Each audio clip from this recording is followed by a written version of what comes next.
to White Sox baseball at Camelback Ranch.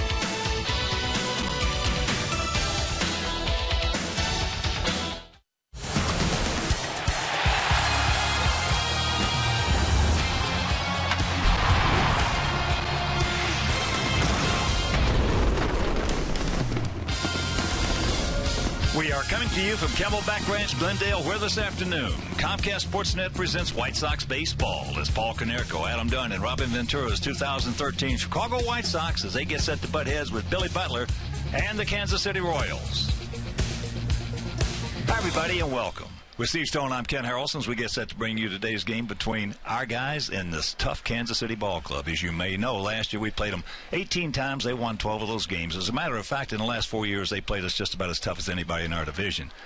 And, Stevie, with all that said, these guys are even better. They are better this year because last year the starting rotation had an ERA of 5.01. That was the only thing that kept them actually where they wound up, which was awful once again. 27 straight years out of the playoffs. But this year, Dayton Moore, the GM, decided that he was going to go out and get some starting rotation. He got big game James Shields. He won 15 last year. He got Irvin Santana from the Angels. He's a guy that threw 178 innings. And he got Wade Davis, a guy that was in the bullpen with Tampa Bay, but he's going to be a starter with Kansas City. They're a whole lot better, and that young starting lineup, if Hosmer comes back the way he should, they're going to be tough. All right. That's all is to be said about the Kansas City Royals. So sit back, relax, and strap it down. White Sox baseball coming your way.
Part of the NBC Sports Group. Welcome back to Camelback Ranch at Glendale. On a beautiful day for baseball, last night was the biggest crowd in Cactus League history, 13,721. This team is just about ready to go. If you ask the players, they probably would like to see opening day tomorrow, but we have a few games left and a few games left on Comcast to show you. And let's take a look at the Kansas City starting lineup under Ned Yost. Alex Gordon will lead it off in left field. Had a big year last year, 51 doubles. Alcides Escobar had one of his biggest years at shortstop. Then it's Billy Butler, who won the Silver Slugger Award. Mike Moustakas at third base, and he's a good one. Jeff Francoeur in right field. George Kataris is behind the plate, although Salvi Perez is going to be their everyday starting catcher. Xavier Nady going to be the DH. Former White Sox Chris Getz is at second base, and Jared Dyson, the speedster, is in center field. The defense and how they will line up behind Johnson. Dan Vicieto in left field. Alejandro Diaz in center. Trace Thompson playing right today. Jeff Keppinger at third. Alexi Ramirez at short. Gordon Beckham at second. Paul Konerko getting the start at first base, and Hector Jimenez behind the plate. Eric Johnson, the starting pitcher. And there's a look at Eric. Robin Ventura decided that he is not going to show them any of their regulars because we open up against Kansas City. That, of course, April 1st in Chicago as we spend a week at home to start the season. But he really doesn't want to give these Royals any advantage as far as looking at any of our pitchers. And so it is Johnson to the mound today. Clint Fagan is behind the plate, and the crew chief today is Mike DeMuro. So the Sox come in at 11-11 and 3 ties. It's been one of those springs that is a good spring because there's only a couple guys nicked up. John Danks threw today and said he felt no pain, but the problem was he didn't have good velocity, and that has been the case. However, the good news is that he's going to continue to pitch in rotation in minor league games. And the fact that he is going out there to throw would lead you to believe eventually he's going to get the arm strength back, and that's a good thing. So Robin's got our Sox ready to go, and we're ready to go and play baseball. I'll turn it over to my play-by-play partner, Ken Harrelson. All right, Stevie, thank you very much. And once again, good afternoon, everyone, and welcome to White Sox Baseball right here on Comcast Sportsnet. So happy you could join us as Alex Gordon digging that foothold, that toe hole in the batter's box. He will lead it off. Alex having a big spring, hitting at .418, 4 homers, and 11 knocked in. So the big right-hander, Eric Johnson's first pitch of the ball game is taken for a strike. Eric, 6'3", 235 pounds, 23 years old, out of Los Altos, California. Last year, 4-3 with a 2.74 at Winston-Salem. Good pitch, ate him up, and that is booted by Alexei.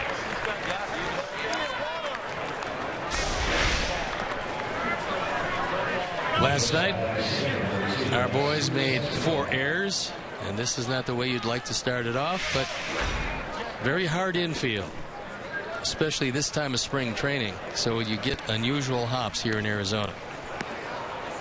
Here's Alcides Escobar, their shortstop, hitting at .304 in the spring. Last year, hit .293, 5 homers, and drove in 52, and probably 7 or 8 of those came against us. He was awfully tough all year against our ball club, and mostly he used right and right center field. He came over as one of the stars, the future star from the Milwaukee Brewers. Came over in the Zach Greinke deal originally. Can't get it up there. Well, he just played great against us last season. I mean, with the leather and the lumber. Had tremendous plate coverage. Well, he's one of the guys that keeps on getting better, and I'm pretty sure that Kansas City's pretty happy about that particular trade that brought him over. Chops that one foul.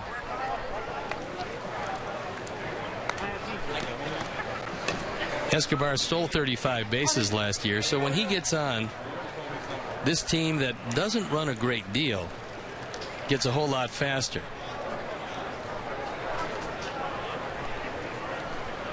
Royals are 20-6 on the spring. Oh, he got a cookie right there, and Johnson got away with it. Beckham is there, and that's out number 1.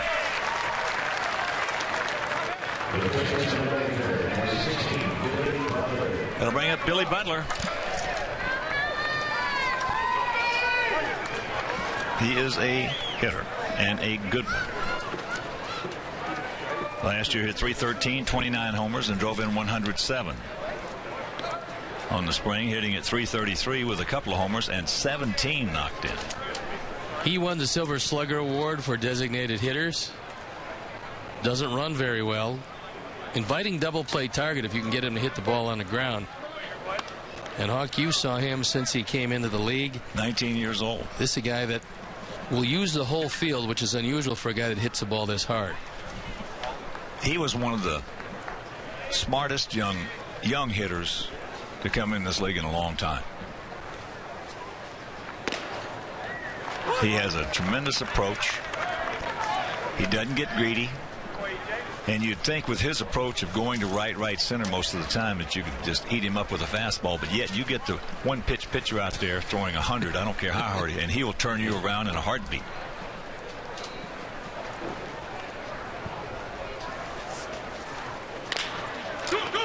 He almost didn't go to get it, but they'll turn it anyway.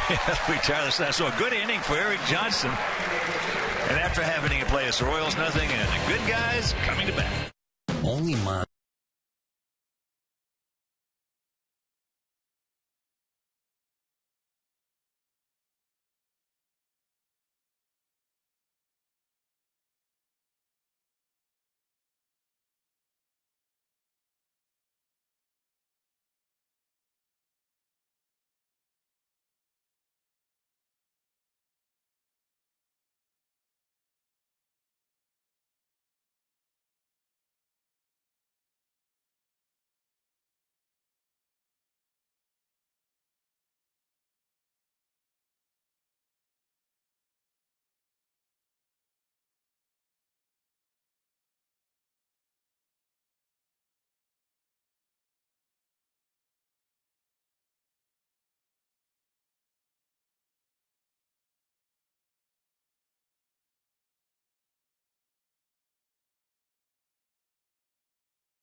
Let's take a look at how Robin is going to line up our Sox today.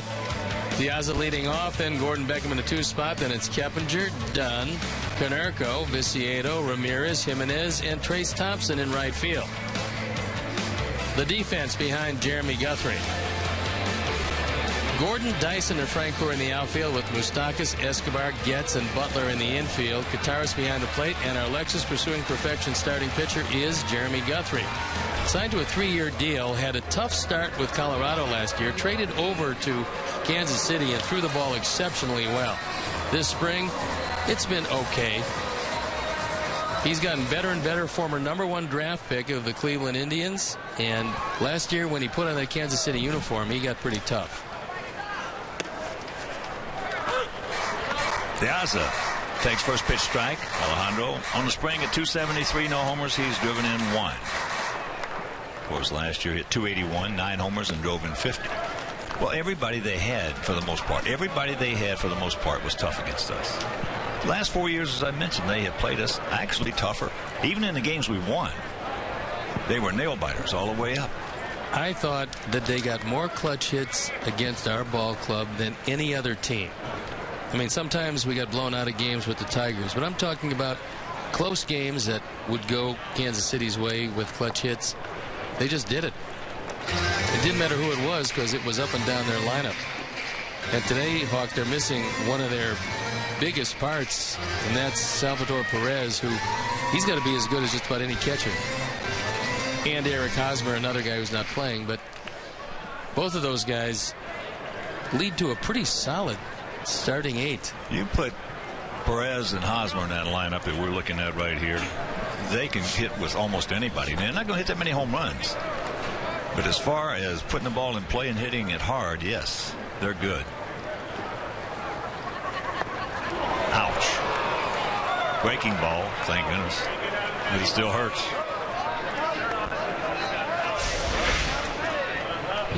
Guthrie goes to the curveball. Bounces it right off the foot of Piazza, who didn't appear to be in any hurry to get out of the way of that. You know, he does not have good reaction time on the breaking ball down in the end. It's curveball or the slider. He'll get out of the way of the fastball. But that curveball or slider, he looks like he misjudges the break and thinks it's going to skip by him. Here's Beckham. Gordon at 293, 3 homers. He's driven in 10.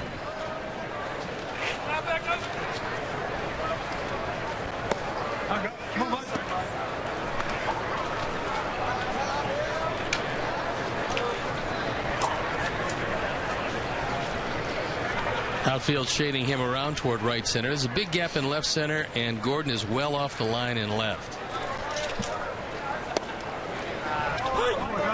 There's a strike to even the count at 1. This outfield last year had 51 assists. They led the major leagues. That's 2 years in a row they led the major leagues in outfield assists.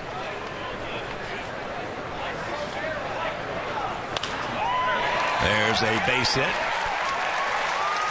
So Diaz will make the turn. Here goes Gordon. Now he'll pull up and get back into first base. So men on first and third, nobody out. And that'll bring up Keppinger. I like the way that Gordon waited on this breaking ball. He didn't get out ahead of it. He seemed to keep his hands back and was able to just guide the ball into left center field. So I know he's worked long and hard with Jeff Manto.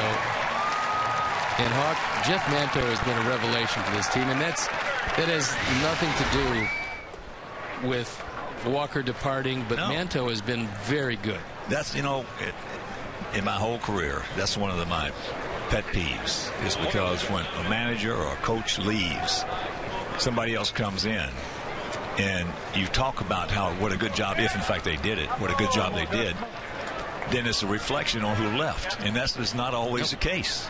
Nope. At all.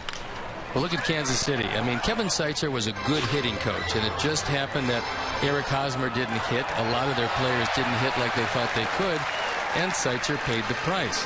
But it wasn't a reflection on Seitzer. It's just that after 4 years, they decided to make a change, and make a change they did.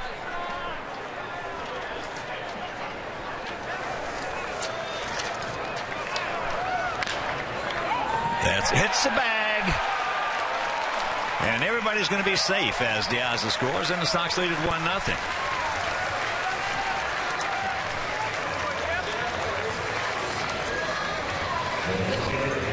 Moustakas thought for a moment that Beckham was going to round second base, not able to locate the baseball, but Gordon is one of the most aware base runners we have. Moustakas with the bare hand. He's got a big, strong arm, but no chance at all to get Keppinger. His only play was if Gordon had rounded. He didn't. Well, Gordon's baseball acumen is right up there at the top of the list. That's why you have to hope for a very good offensive year, because the rest of his game helps the ball club win a lot of games. Adam takes that breaking ball down. Well, Guthrie is an interesting case study.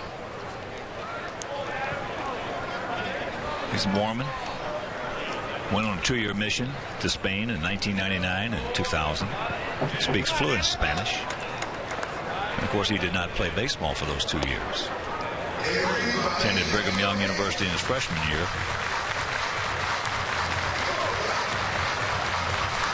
Had the chance to talk with Jeremy quite a bit. We were at a golf tournament together, and we practiced beside each other for a couple of days. He's a terrific guy.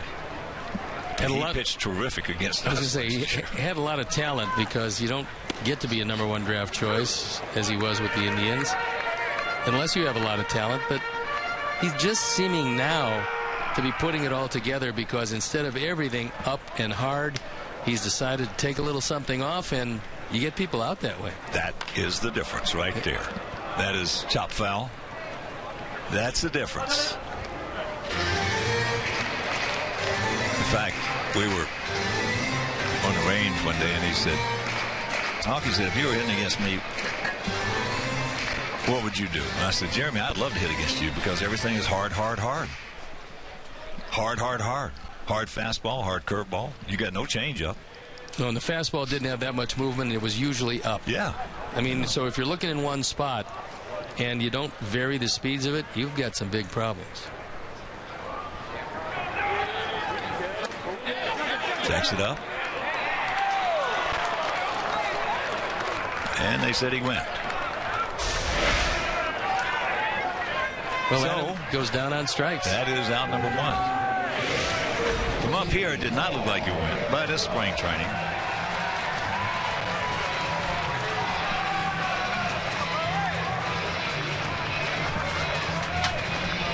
And here's Paulie. Paulie on the spring hitting at 385, 5 homers. He's driven in 12.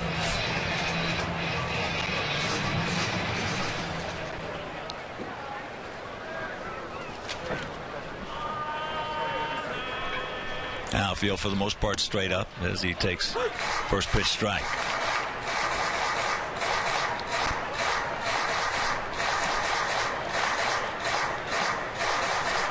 We both trained in both places. What's your preference, here or Florida? I never thought I would say it, but it's Arizona. You know, but again, you've got to say where in Arizona. Well, Tucson, different planet than Phoenix. It is. Different planet. Well, I think pitchers will tell you they probably like Florida because of the humidity and because their breaking ball will come to them more quickly and the fields are a little softer. Hitters will tell you that this is a hitter's paradise here. Well, the weather. Now, the first part of this spring, weather was a little iffy, but 2 years ago, I have never seen spring training where every day was just like the one we have today. Every day, all spring long. But Tucson was, when I was at Cleveland, we had spring training there, and I had trouble sweating. And then the next day you come out there and it's freezing cold.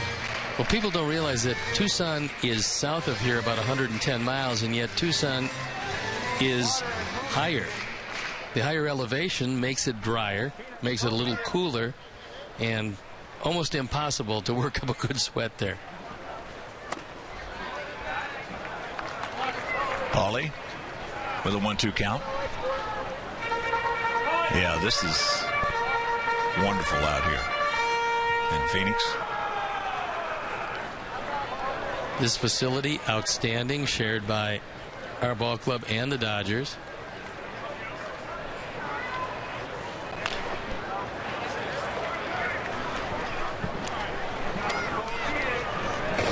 You know, in my opinion, we touched on it last spring, the spring before.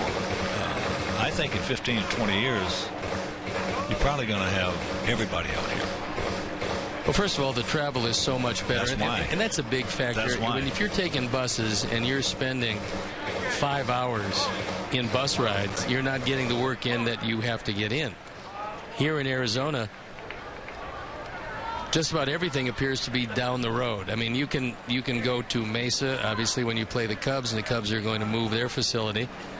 But, you know, maybe you got a 45-minute bus ride, and that's about it. That's in traffic. Yeah, that's 45 minutes. Your longest trip. The longest trip we got is Mesa. And down there, you know, you can have 3.5 hours. So you're just going to spend 7 hours on a bus in a day.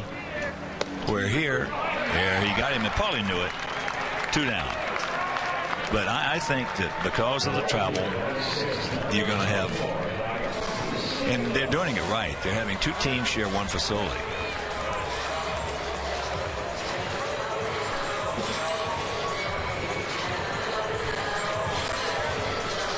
Here's Tank. Vicieto, 286, a couple of homers, 11 knocked in. Takes first pitch strike.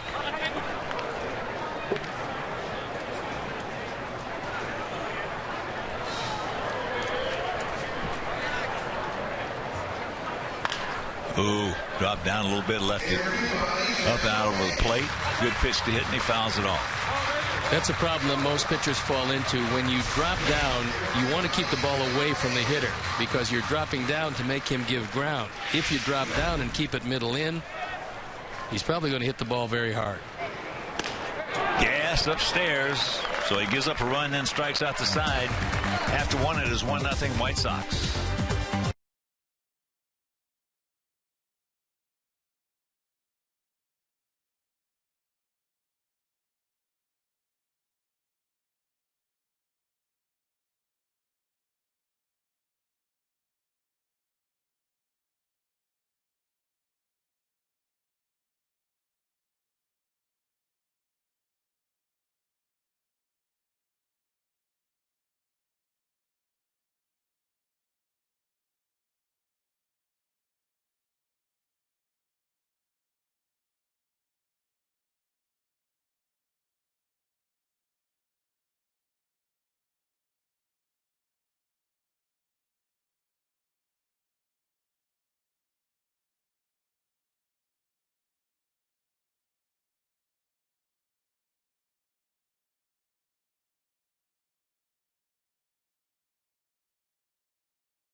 a reminder, tickets for the 2013 season are on sale right now. Prices have been greatly reduced for nearly all games, and the schedule is full of great matchups, promotional nights, family Sundays, and post-game fireworks.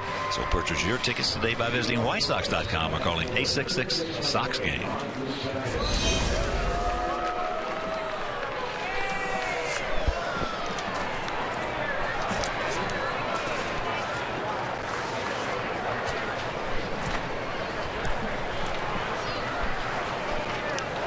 Mike Moustakas. This guy hasn't even sniffed how good he can be. He would have won the Gold Glove in every other league that didn't contain Adrian Beltre. That's how good he was defensively last year. But the right man got the glove. But Adrian Beltre is just maybe a touch better, more consistent. Moustakas is a good one, and he's got a very strong arm, comes right over the top with it. And he's one of their #1 draft picks that panned out for them, along with Hosmer. Last year hit 242, 20 homers, and knocked in 73. And he will exceed those numbers this year.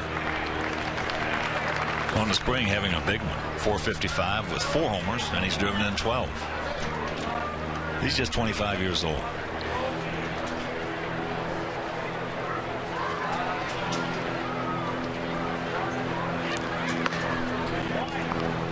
Well, they're pretty set at the corners with Moustakas and Hosmer. And they said that Moustakas was a better hitter for average, but they felt Hosmer at the time might have a higher ceiling. It hasn't worked out that way to this point because Hosmer's strike zone was a nose-to-toe strike zone. But if he figures it out, he can be devastated.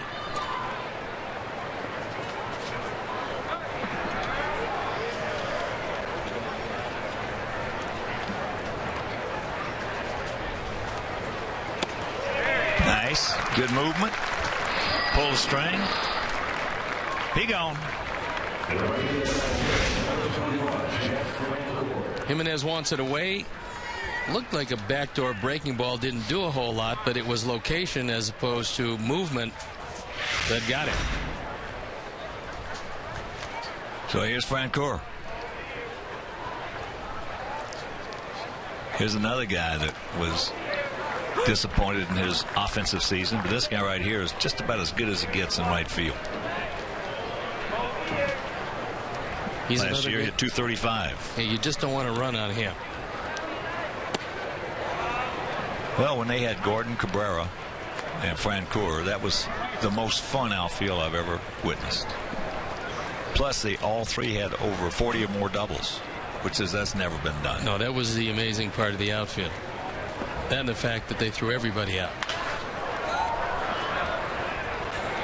Francoeur will swing at everything. You don't have to throw him strikes. He's very difficult to walk. And the Royals were shopping him. Couldn't find the right deal, so here he is.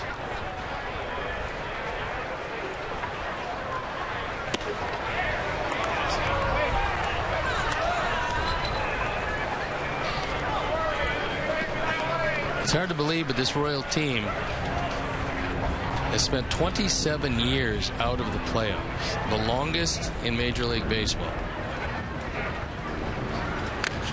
Well, if you ask most people who's the longest team, they would say the Pittsburgh Pirates. But no. Nope, it's the Royals. Hard to believe, because as good as they were in the George Brett days, and they were very good, it's been a long dry spell for them. Nice pitch. Good location. 2 down. Well, in those Brett years there, most of them, the toughest place in the American League to win a game on the road was Kansas City. Well, they ran you out of the ballpark. The whole team could run, and they all thought the next base. If they got a single, they were thinking double. If they hit a double, they were thinking triple. They made you execute defensively, and that was just a tough team, a tough lineup top to bottom. They were doubles machines. And oddly enough, in the National League during that time frame, the toughest place to win a game was in Houston. Well, you couldn't see the ball there. And they had some pretty good pitching. They had some guys threw the ball 98 to 102 with J.R. Richard. Don Wilson, Larry Durker. And Tom Griffin, who nobody heard much about, who threw as hard as just about all of them. Had a pretty good slider, too. Durker was terrific. He was great. Good hook. Eric Johnson. Showing pretty good stuff today. Had Gutierrez well out in front of it. Again, he'll be their backup with Salvador Perez as their #1 guy. Perez last year in a bullpen session hurt his knee, so he wasn't around when the season started. When he got back to it, played in 76 games, hit .301 with 11 home runs, and defensively he's almost without peer. Yeah, and to sum up Perez, as far as he has tremendous plate coverage, he can hit good pitches hard to right field, good sliders low and away, and yet he can turn the fastball around. So for a youngster like that, that's very unusual. He's also played very few games, and he already has the all-time record for pickoffs for Kansas City. He's picked off 8 guys in a very short career. Darrell Porter held that record at 7. So they haven't had many catchers being able to throw people out at second or pick people off, but Perez is one of those guys that will shut down a running game like Pudge Rodriguez used to. Well, unfortunately, one of our guys in a big game down there was picked off in a bad situation at third base by Perez, and we all knew it. Yeah, he's a good one. Here's Xavier Nady, hitting at .333 on the spring. Guy has really had some tough luck injury-wise.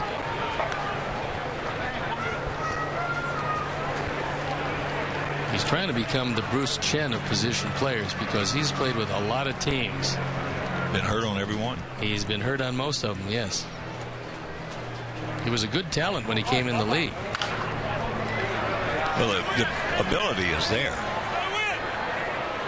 As Pauly stays with it, makes the catch, and that'll retire the side. They'll go to the bottom of the second. Sox lead 1-0.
The game, don't miss the Illinois High School Hockey Championship. New Trier and Glenbrook North square off for their 3rd championship matchup in 5 years. Catch the action live from the United Center tonight right after the game on Comcast Sportsnet. It'll be Alexei, Hector, and then Trace Thompson. Alexei hitting at .283, no homers, 4 RBIs on the spring.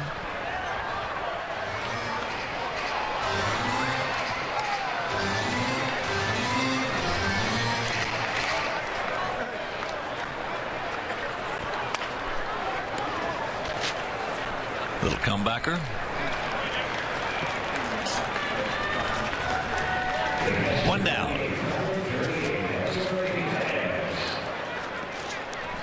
Here's our switch hitting backup catcher, Hector Jimenez. Hitting at 387, no homers. He's driven in 6.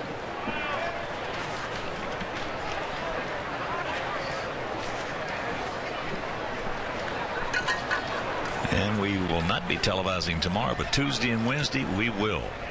We'll have Texas on Tuesday, and in Cleveland as Hector just hammers it. Meanwhile, Hank Wolfen. Humpback line drive, 2 down.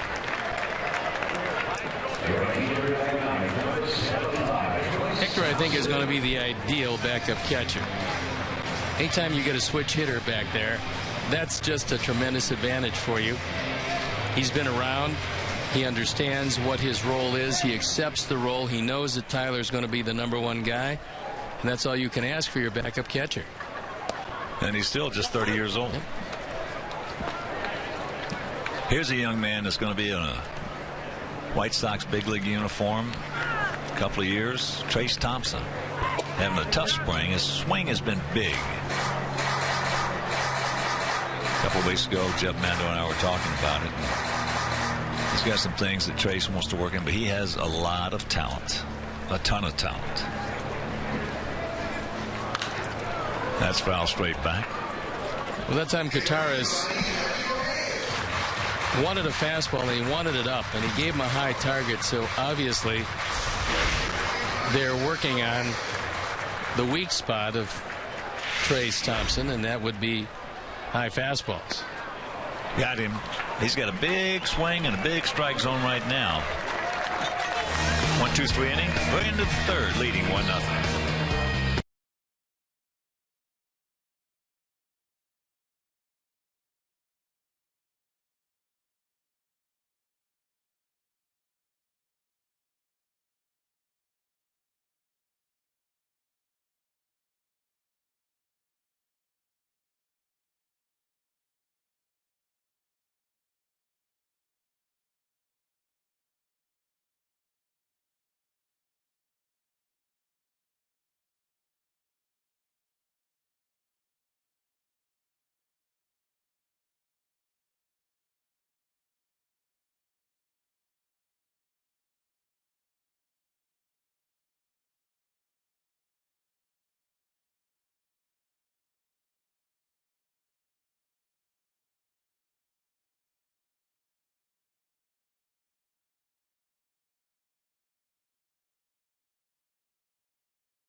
It's the top of the third, and joining us down in our dugout as the Sox lead at 1-0 is our skipper, Robin Ventura. And Robin, I know one thing: you'll be happy when Wednesday comes, won't you? Yeah, I think everybody's ready. It's one of those. It's been a long spring, but it's one of those you gotta wait. It wouldn't have mattered if we were leaving today. Everybody'd be ready to go.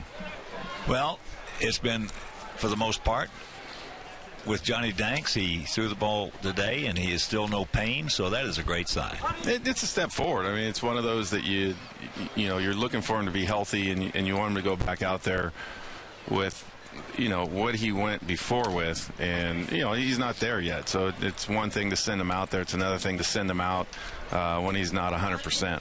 Jesse Crain had one pretty good performance, Robin. Now, if he has another 2, do you envision him breaking with the club in the bullpen? Again, it's one of those that, for him, it's going out and throwing and him not feeling anything and really declaring himself that he feels good enough to go pitch. And knowing that we're going to be going to some cold weather and, it's not going to be like this. So it's not going to be as easy to just get warm. Have there been any surprises for you this spring as far as the players? No, I think there's quite a few. I think you start looking around at what guys are doing, and Gordon comes in and has a great spring. I think just his approach, mentally how he feels and is going about his business is different than it was last year. So those are little surprises, but it's been nice to see all the kids. I think again, the WBC happening this year, we got to see a lot of guys play up here in these games that we normally wouldn't get to see play. So it's been good. You get guys like Johnson you can bring back over here and see how they're going against teams that you're going to face during the season. Well, Steve and I both really love the approach that you're taking as far as not letting Kansas City see our starters as that ball is thrown away from underneath. So Chris gets on his way to third, and he will get there. So a two-base throwing error, but you got to be bleeping me. Well, what happened? I wasn't paying it. You guys are distracting me. I didn't call that. Well, who gave the signal for him to throw underhand to first base? I don't know. That doesn't work too well. No. Although apparently, you guys, will you hurry this up? The thing though, as we talked about that in my time frame, we never let our pitchers pitch against American leaguers unless it was raining, so to speak, or a bad day where they couldn't play against the minor leaguers. But anyway, getting my surprise, we've got some good-looking young kids in this organization. We do, and again, it's been great to have them come up here and be part of it. But you get to see them, and I think it's one thing for us. You hear our guys throughout our system talk about the kids that are there, and you hear about them, but now you get to see them, and you get to see them actually against other major leaguers, which is great to just get their feet wet and see how they do. What did Gillespie showed you that you really liked this spring? Because it appears that he's fitting in very nicely on this team. He is. I mean, he came over and just wants to play. I mean, it's just one of those that he has a pretty simple approach at the plate. For me, he just came ready to play, and he'll do anything you want him to do. As far as swinging the bat, we like the way he swings the bat, but his approach, he just wants to play baseball, and that's, it's fun to see that he just comes in, no nonsense, and is ready to go, and not really having a role when he first got here, and now he's kind of mixed into pretty much the jack of all trades. As there's a three-hopper. So the run will score, and this game is tied at 1. Well, how about the play that Keppinger made last night? That was a Ventura-Creedy type play. Well, he can shoulder's play. got to be pretty good. Yeah, no, I mean, he feels fine. Again, we were being pretty cautious with that and being careful. I mean, it's one thing to kind of push him out on the field here in spring training, but we want him for the real games, and he can play third base. I mean, it's one of those, he just has a knack for, either at the plate or even on the field of doing the right thing.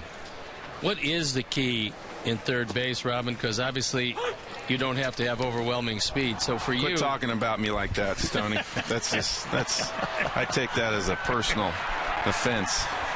Well, you had underwhelming speed, but I mean, thank you. Normally you're a third baseman. Thank you, LaValliere. I could get him. No. Yes, I could. Even when my ankle was bad, I could get him. Could you get Paulie? Right now, I don't know if I can get him. Well, he did foul the ball off his knee. I might be able to get him today.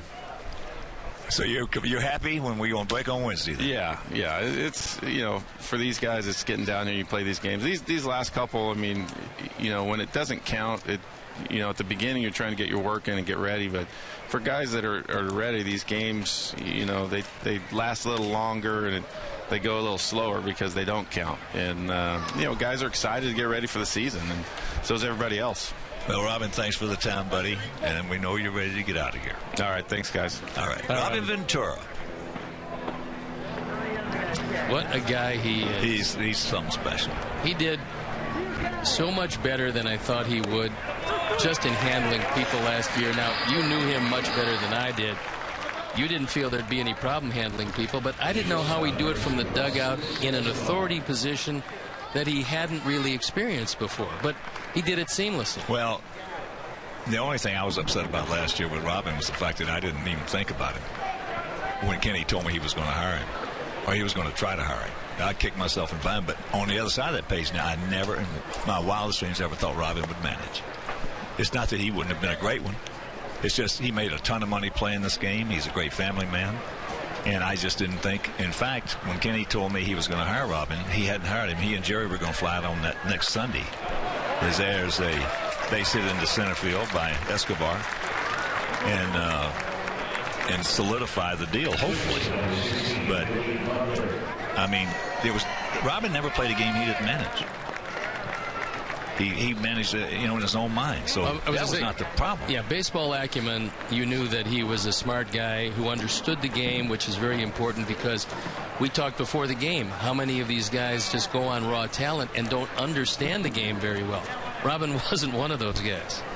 Well, it's the culture of the game has changed to the degree that, first of all, X's and O's in baseball don't mean that much. I think everybody knows when to bunt. Exactly. People know when to steal. The hit and run. In football, X's and O's are big. In basketball, X's and O's are big. In baseball, they're not. It's handling people. That's all it is. Handling players. Getting them ready to play each and every day. And Robin knows that you cannot give 100% every day. But he knows you can also give 100% of what you got that day. And that's all he wants. And players appreciate that. But they come up with an unearned run. And we'll go to the bottom of the third, tied at 1.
Got a 1-1 tie here in the bottom of the third, and joining us now in the booth, there's our general manager, Rick Hine. And Rick, we just had an interview with Robin, and 3 things about Robin. Number 1 is he's ready to get out of here.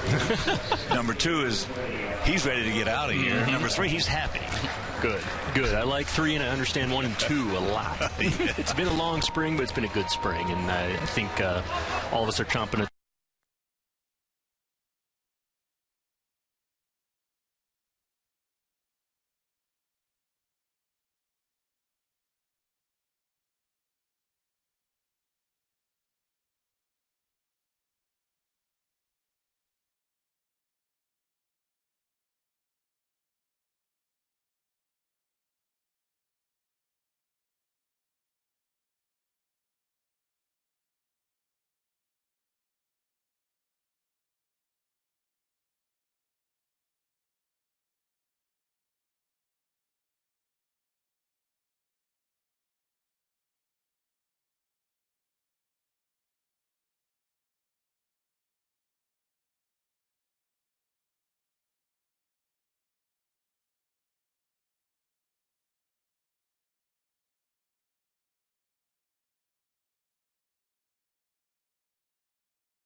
extreme.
And welcome back to Camelback Ranch, Glendale, where we're in the top of the fourth in this 1-1 tie. And once again, we apologize for that big power hit that we took. And also, we want to once again welcome Rick Hahn, our general manager. And you've been to a lot of spring trainings. You know, you've been with us for 12 years now. And what's been the biggest thing different for you? You know, for me, I've probably had a little bit more on my mind.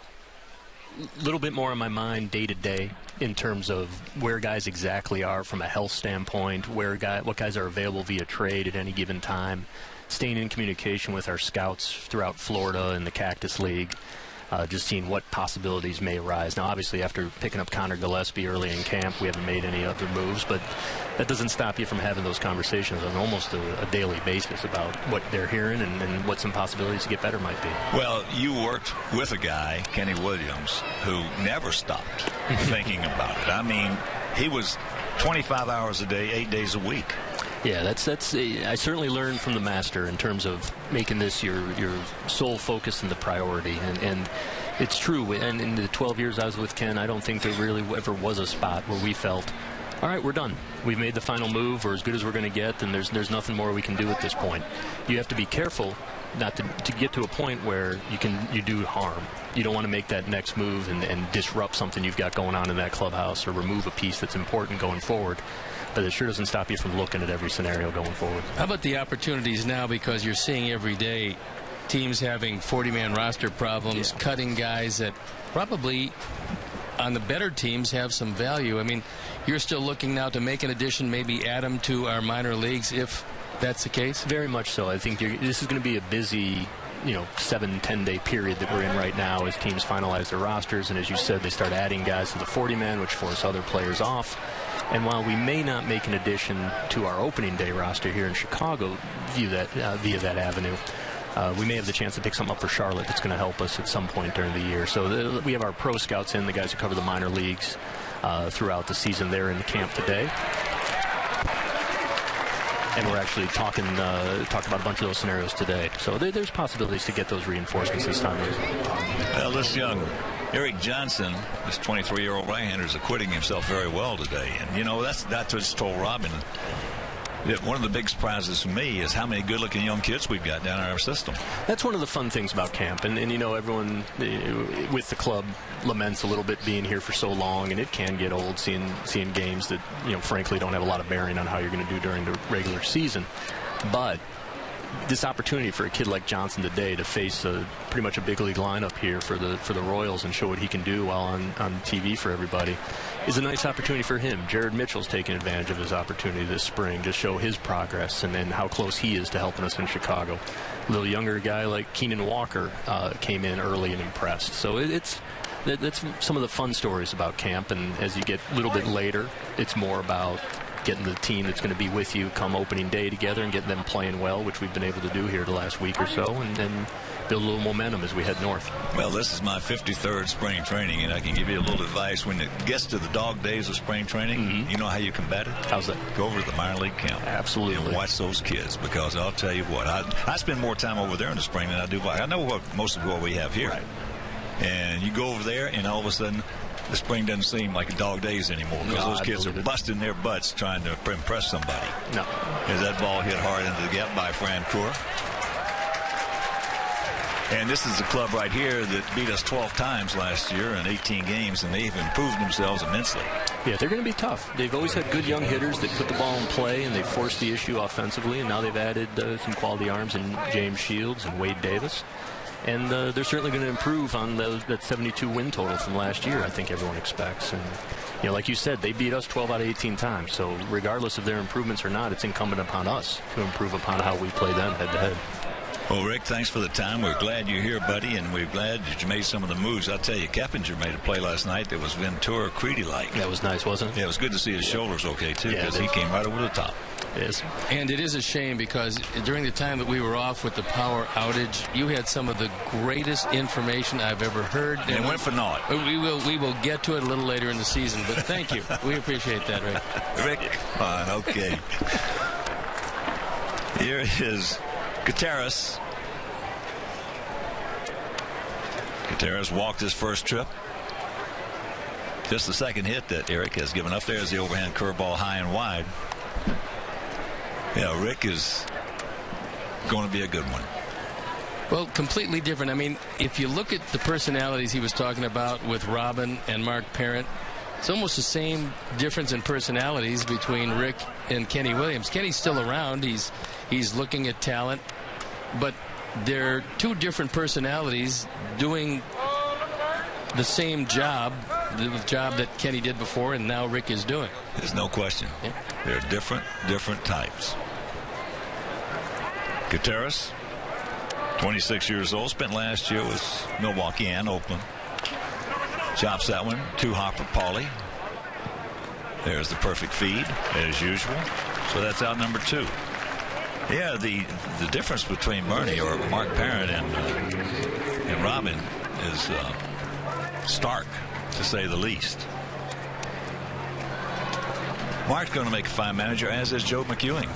I'm happy for us that we still have them, because somebody's going to come get those guys. I think they'll both get an opportunity in the not-too-distant future. Obviously, with very few jobs and a lot of great candidates, that opportunity has to be afforded you. Someone has to believe in you. I think they're going to be able to believe in both of these guys, because their baseball knowledge is without question.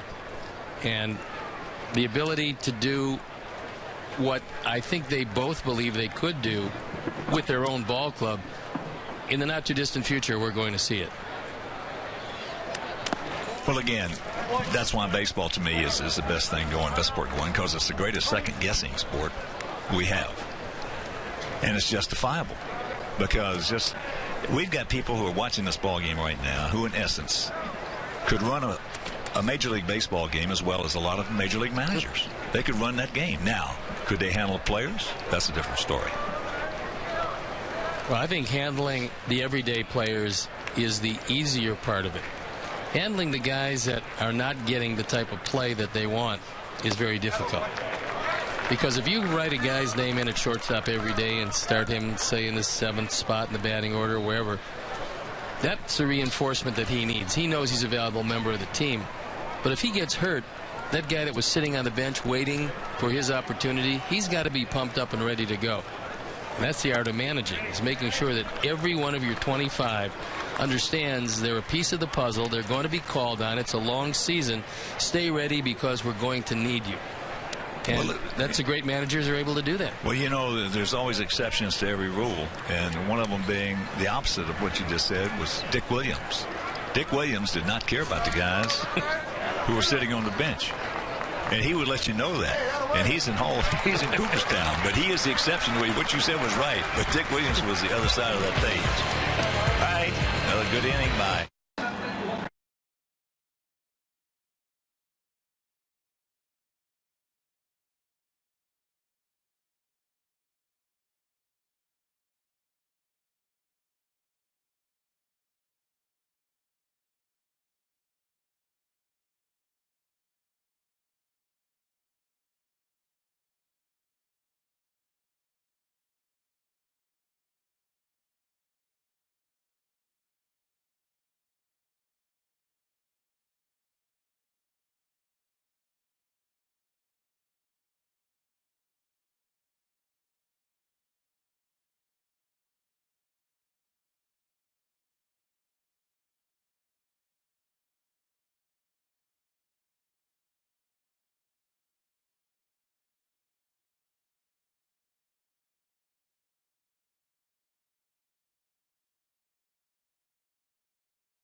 Sox fans, opening day is just around the corner, April 1st at 3:10 p.m. versus these Kansas City Royals, and all fans will receive a 2013 White Sox magnetic schedule and rally towel presented by U.S. Cellular, the exclusive wireless provider of our White Sox.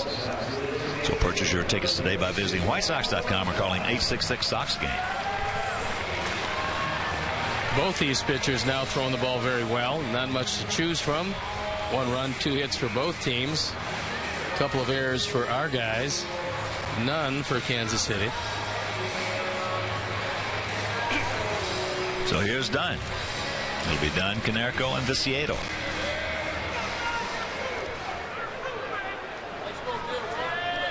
And getting back to Rick Hahn, I mentioned this in a previous telecast that he has the same type personality as John Schuerholz, who to me was the greatest general manager in the game. As that ball hit down into the corner, Francoeur is not going to be able to get it. That's just going to be a long single. So the leadoff man aboard.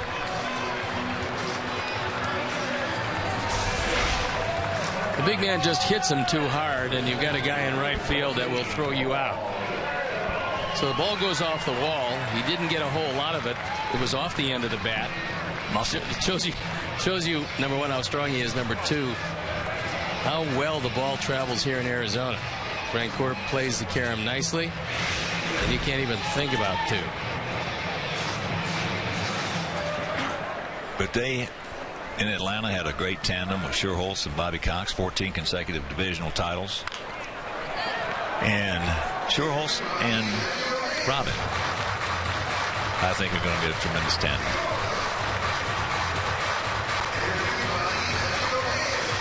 When I say Schuerholz, Ron and Robin. Paulie struck out. It's hit on the fist right there. And the count 0-2. Normally, starting pitchers will air it out the second last start. So we expect to see Guthrie out there for around 100 pitches, depending on how easy or how difficult it is. If it gets difficult for him, it'll be less. If it looks like it's going now, it'll probably be anywhere from 100 to 105. The last pitch was the difference maker for Guthrie because that straight change gives hitters a different look that they never had to be concerned about before. It's the worst 5 words you can tell a hitter. He's got a great changeup. Yes, here's Viciedo. He struck out.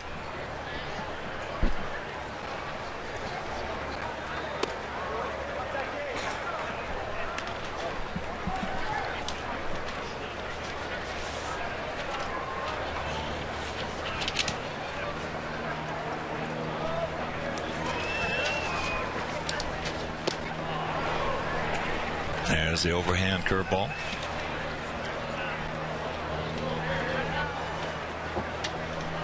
If you missed that game last night against the Dodgers, we saw a young man that's got a chance to really light up Los Angeles. It's off the end of the bat and just fouled. I think that if you look at some of the young players around, Yasiel Puig has as much and probably more talent than any of them. I'm including Mike Trout and Bryce Harper in that. At just 21 years old, 6'3", 245 with electric speed, a cannon for an arm, and tremendous plate discipline at this age. He was something. Well, he's leading the Cactus League in hitting. And last night, if you missed it, he can move. Wow. Then made a fine defensive play in left field. But as far as running is concerned, not a whole lot of guys can match up with him.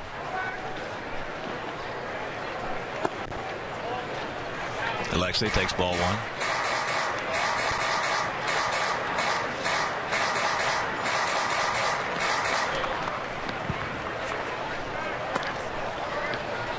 He is from Cienfuegos, Cuba.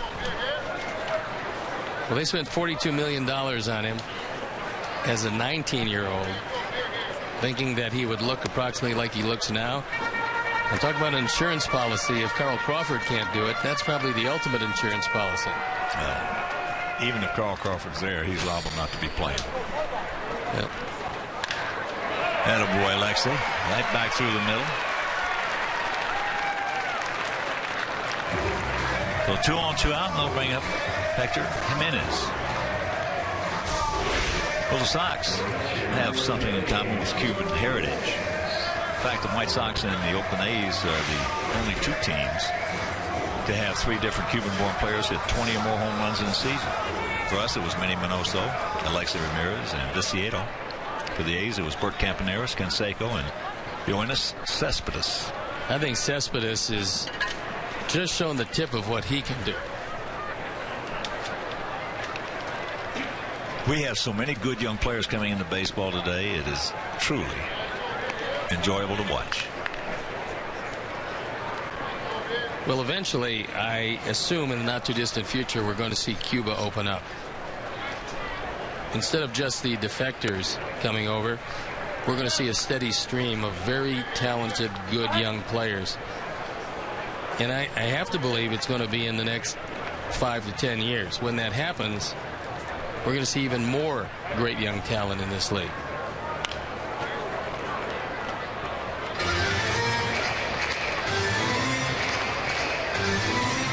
Two balls and a strike to Hector. I think the beard for Alexei is going to make the difference this year.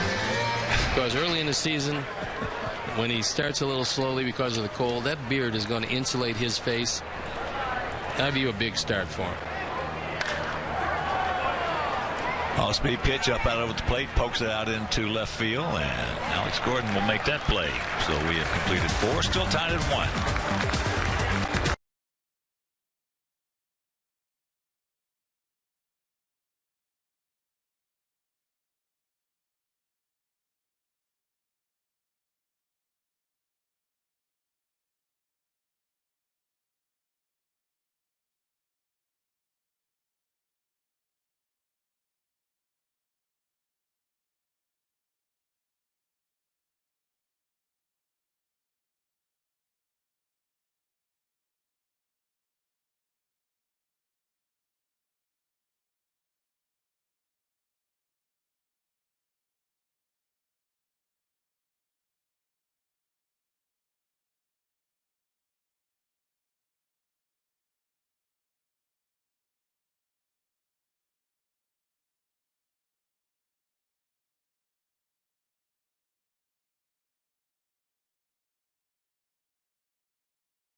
Tomorrow, the Blackhawks are back on home ice against last year's champs. Tune in as the Hawks look to take down the Kings at the Madhouse. Don't miss Blackhawks Kings tomorrow night at 6:30 on Comcast Sportsnet. Connor Gillespie checks in the game at third, so Jeff Keppinger's day is over. And David Percy will take over for Eric Johnson, who threw the ball very well in his 4 innings of work, giving up just 1 run on 2 hits, and would have the lead except for his own error.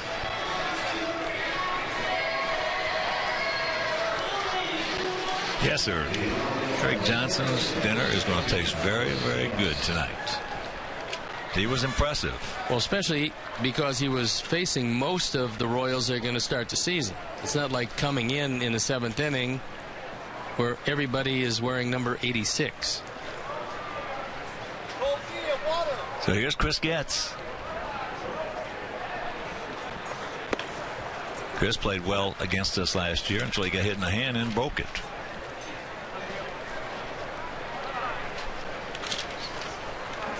He was in a battle this spring with Johnny Giavotella, which he has won because they sent down Giavotella.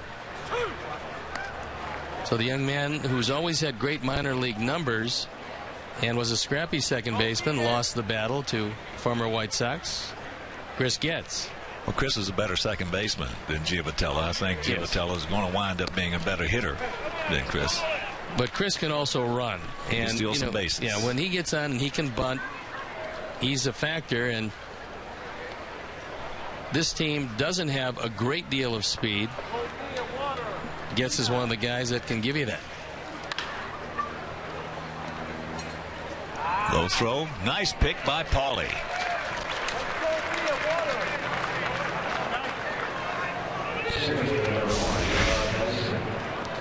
Lexi, realizing that Getz does have good speed, rushes his throw. Paulie picks it out of the dirt with that backhand.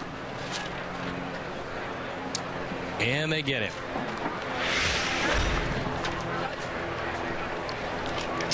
So here's Jerry Dyson. Got it out to short. Dyson, who was a 50th round draft pick in 2006. Always have to watch the bunt with Dyson.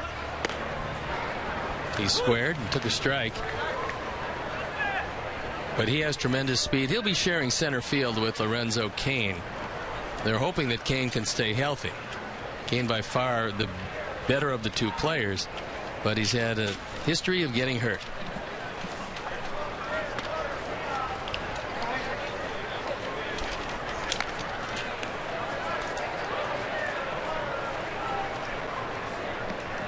Run on 2 hits, no errors for the Royals. Run on 4 hits, 2 errors for our guys.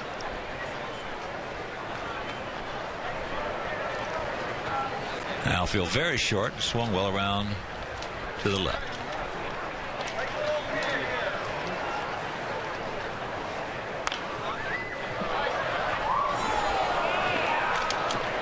We consider that our bullpen has a lot of hard throwers in it, but how about that Kansas City bullpen? They can bring it to you, I'll tell you. Last year, American League record for strikeouts.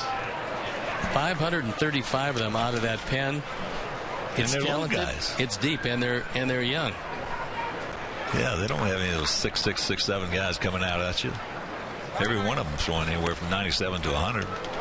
Well, Tim Collins, I think, is about 5'7", and he averages right around 12 strikeouts per 9 innings. You've got Kelvin Herrera, who throws 100 miles an hour. He's their setup man. Greg Holland is their closer. Aaron Crow throws hard. And Dyson got hit in the hand. He hit himself. Turned right into it.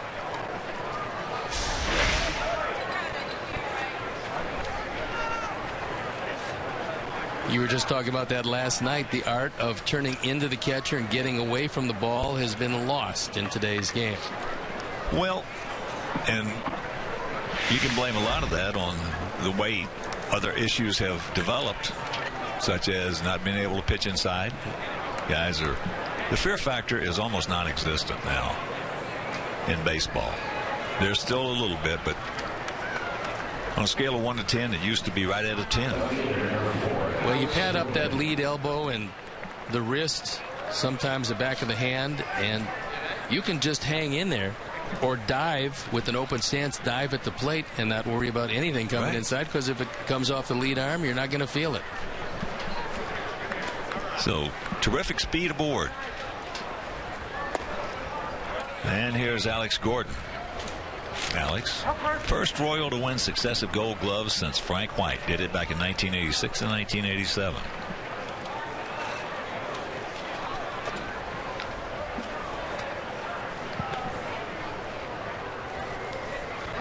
There he goes.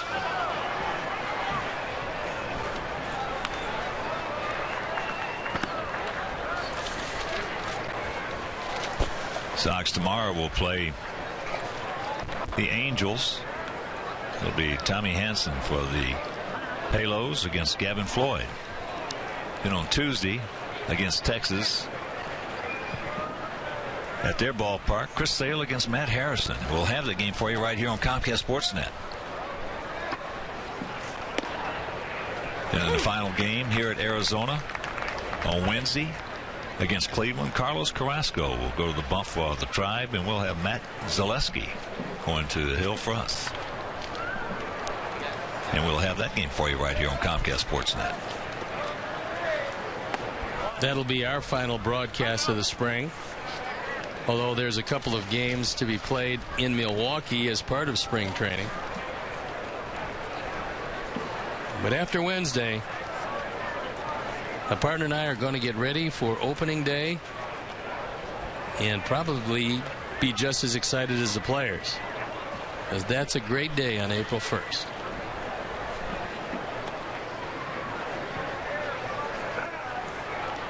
I almost threw it away.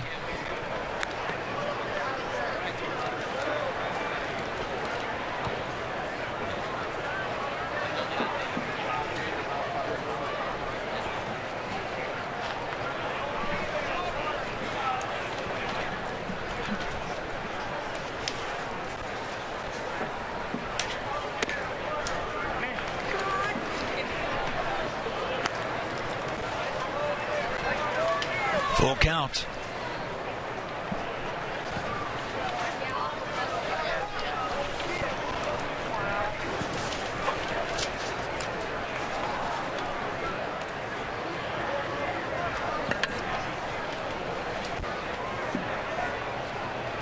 There he goes. And that's out of play left side. We mentioned Puig, the Dodgers leading the Cactus League and hitting .547. Howie Kendrick of the Angels second at .481. Moustakas coming in .455.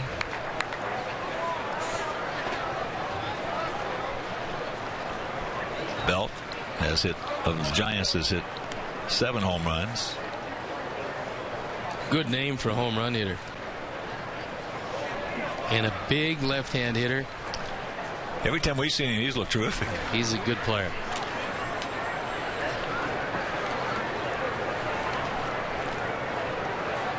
Paulie is tied for 4th with his 5. That ball hit deep into left center field.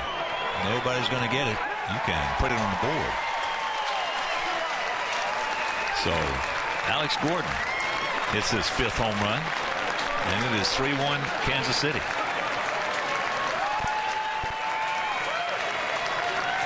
Gordon had a very rough start after being the second pick in the draft in the first round. Was a third baseman, was sent down to the minor leagues, and since coming back and since that move to left field, he's done nothing but hit the baseball hard. 51 doubles last year. And he's a line drive hitter, and occasionally the line drives that he hits go out of the ballpark. Oh, he's got big power.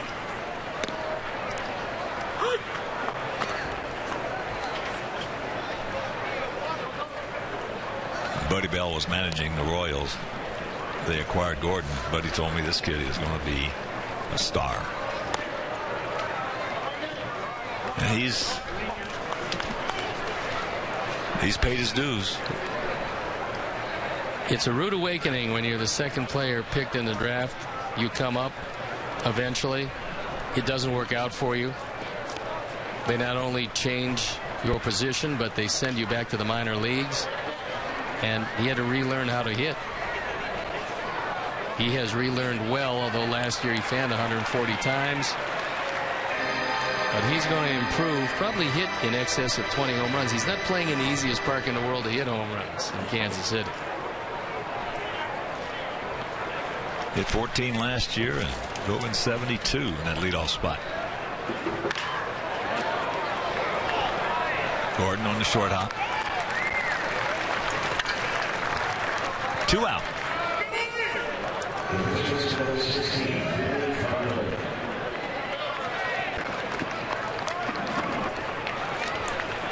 So here's Butler.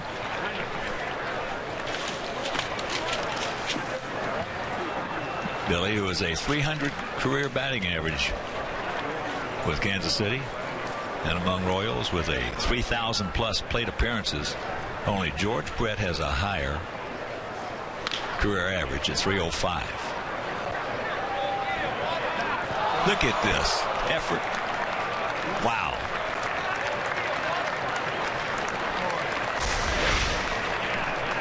Thompson goes over, thinking he's got a shot at it. Just barely eludes him.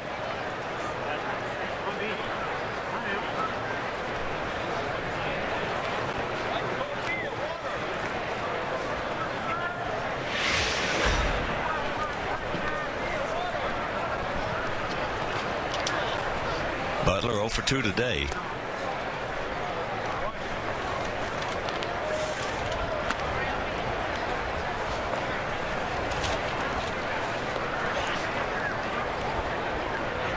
Kansas City coming in with that 20-6 mark. That's the best record in spring training in both the Cactus League and Grapefruit League.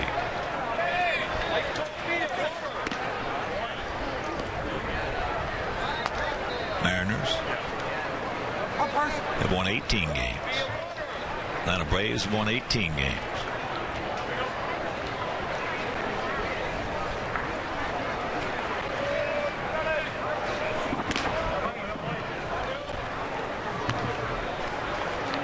Three and 1 to count to Butler. Our division is going to be double tough this year. Well, it was viewed as soft a division as there was the last couple of years. I don't think that'll be the case any longer. Cleveland much improved. Kansas City much improved. Our ball club is going to have to be better than they were last year, because Detroit is going to be better than they were last year. Yeah, you stick Victor Martinez in that lineup, and that automatically makes them better. Torrey Hunter. Yeah, but Victor is the guy. Victor is absolutely. Well, as we talked about the other day, Victor, when he was in that lineup, did more damage against us than Cabrera.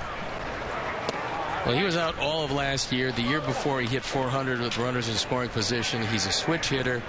He is a clubhouse leader. Same thing with Torrey Hunter. So they added Torrey Hunter, and they got back Victor Martinez. It's going to be even a more powerful lineup than it was last year. And last year, we saw just how powerful it could be, even though they got off to a really slow start. Eventually, that big guy at third just wore everybody down. We didn't see the best out of Prince Fielder. We'll see probably more out of him this year, but Cabrera winning the MVP was just all everything. And the Triple Crown.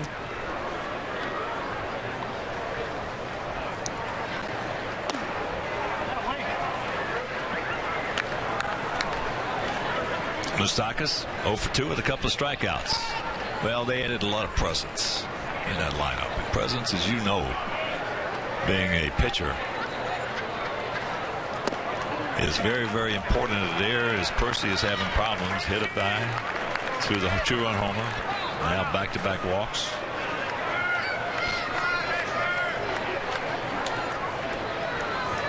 And that'll bring up Vancouver with 2 in, 2 on, and 2 out. Yeah, but when you got a lineup with guys who have that presence, it's a tough lineup to pitch to. Well, they don't have a whole lot of speed, but Austin Jackson is a speed burner at the top. Well, he was the key to that ball club last year. Yep. Then you go down through a very potent lineup. Well, Austin had to play center, right center, and left center. Had to make all the catches out there. It's a wonder he didn't lose 25 or 30 pounds during the year. And with Torrey out there in right field or left, wherever they're going to play him, it's going to help Austin Jackson out.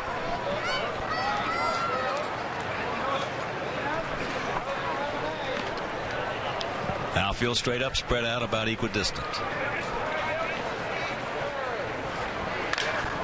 That ball's hit hard. And that's going to score a pair. So the Royals with 4 runs here in the top of the 5th. They lead it 5-1.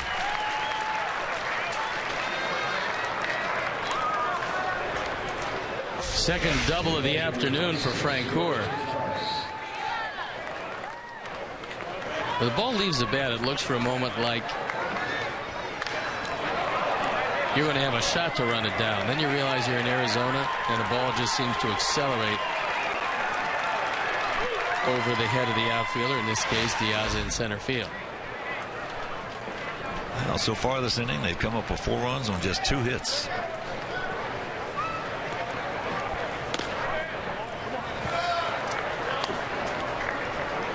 Gutierrez has walked and grounded out 3-1.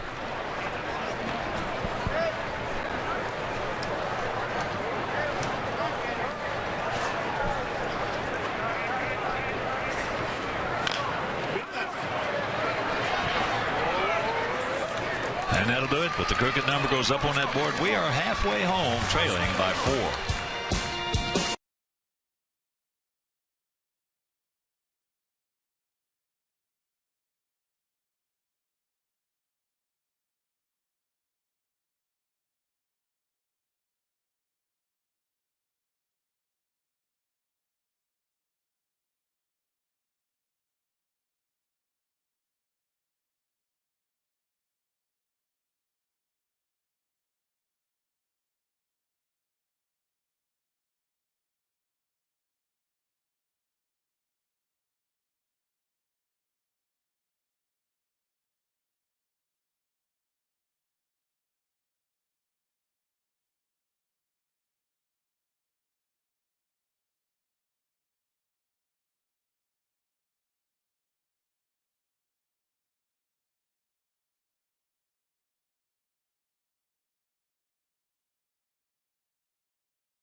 And you can join the White Sox Kids Club presented by the University of Chicago Medicine Comer Children's Hospital. They're teaming up to promote a healthy lifestyle and combat childhood obesity. So members will receive free White Sox tickets and cool exclusive Kids Club items. So visit WhiteSox.com to join the club today. There's some of those young Sox fans enjoying a day out on the lawn. What a beautiful day. And the weather promises to be very similar to this when we get back to Chicago. Now you can go to hell for lying like you can for stealing. Well, we're going to have the same sun.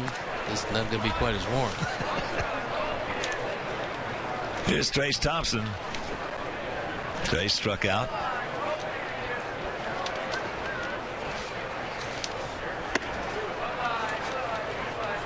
Trace hit 25 home runs last year between Winston-Salem, Birmingham, and Charlotte.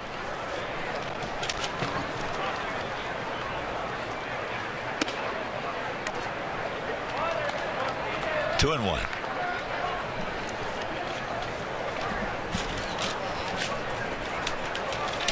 Guthrie has kept it to a minimum of pitches. This will just be number 61. And it winds up in left field. Well, that's the difference in hitting, is he's going to give it a go.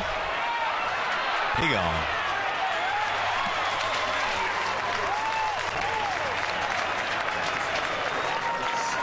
Well, I think Trace might be finding out what American leaguers know, and that is when you hit the ball to Alex Gordon, take a single, be happy with it, or he's going to throw you out by 10 feet.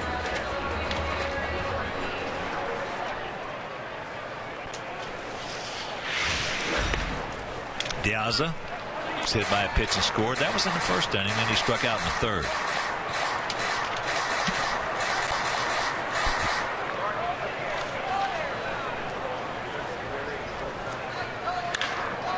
That ball is hit high and deep. Stretch. Vancouver looks up. You can put it on the board. Yes. Just a bullet. Alejandro, his first of the spring, and it's a 5-2 ball game.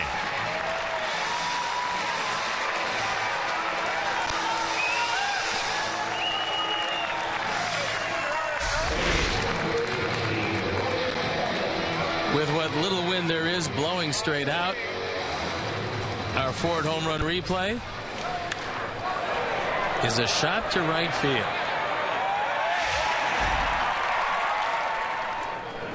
Gordon has singled in the right. Or check that. It was a sharp single in the left and went out to right. Had a good pitch to hit, fouls that back.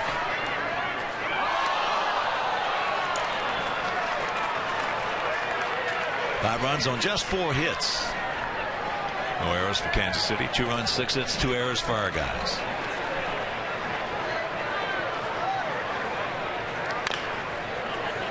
Chops that one foul.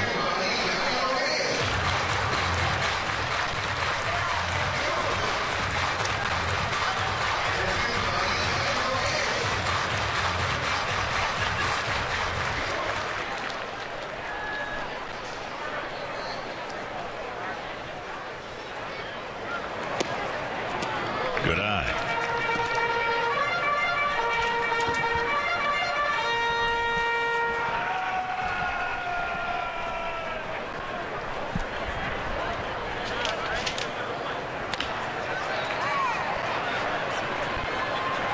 Escobar just does get him for out number 2. Gordon hustling down the line, but the strong arm of Alcides Escobar allowed him to win the battle. He didn't get him by much. He almost took a little too much time.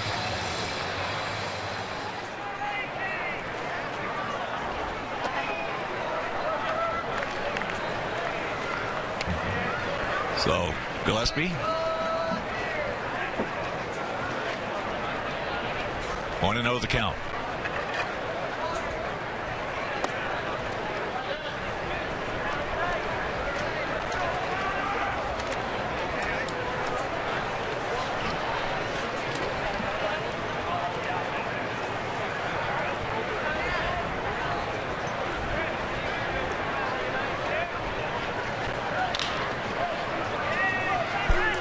Hopper. And that'll retire the side, but Alejandro Diaz's first homer of the spring, and we now trail by 3.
Starting with opening day on April 1st, Bacardi at the Park will open 4 hours before the start of the 2013 home games with half-price appetizers and raffles. And after every game, be sure to stop by Bacardi at the Park at U.S. Cellular Field's Gate 5 Plaza. Xavier Nady is fouled out to Canerco and grounded to short. 1-1 the count. Sox bullpen up and going just in case Percy has the same kind of inning he had last inning, which saw him missing his spots with a lot of pitches. High. Beckham trying to get there.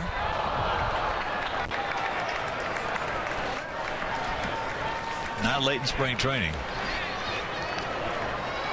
Now, you certainly don't want to go headfirst into the seats at this point.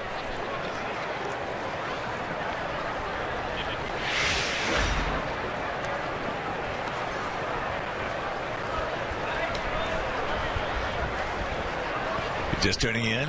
Sox with 1 in the first. Royals tied at 1 in the third. They added 4 in the fifth, and we came up with 1 in the bottom of the fifth on that homer by Diaza.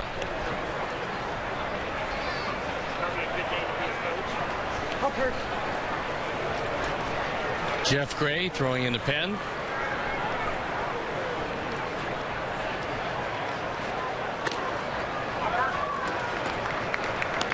Way out of the zone. 3-2.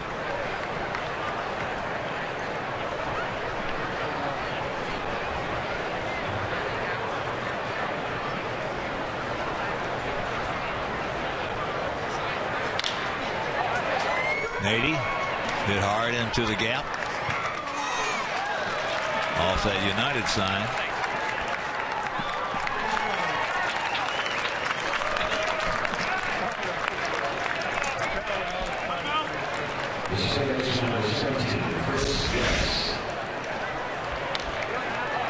Another rocket. No chance for Viciato here, but he made it close at second base as Nady kind of took a double for granted and at the end had to speed up.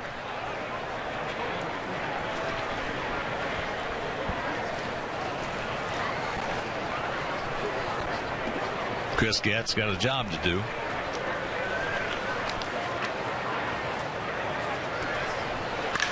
And he gets it done. And more.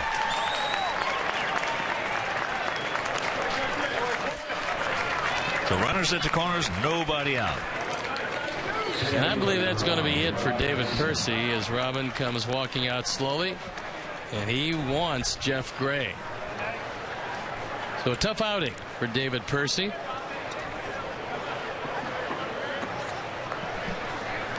And with the score of 5-2, runners at the corners and nobody out, Jeff Gray comes in. We'll step out and be back after these messages.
Jeff Gray comes in with trouble on the base paths. Runners at the corners. Nobody out here in the top of the 6th inning. Royals already lead 5-2. The hit's tied at 6. The Sox have made the only 2 errors of the game. There's a look at what Jeff has done this spring. Left-handers hitting just .222, and he's got to face a very speedy one in Jared Dyson, followed by Gordon, and then Escobar, unless someone would like to hit into a double play. That's a great concept. I doubt if it's going to be this guy. Well, we can have a bad base running double play. Little looping line drive double play. The infield is going to play in at all 4 positions.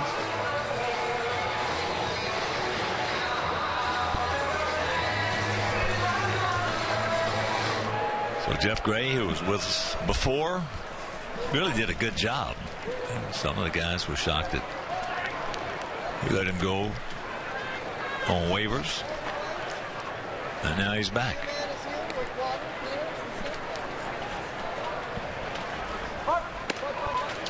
Takes the bunt, takes it high and away.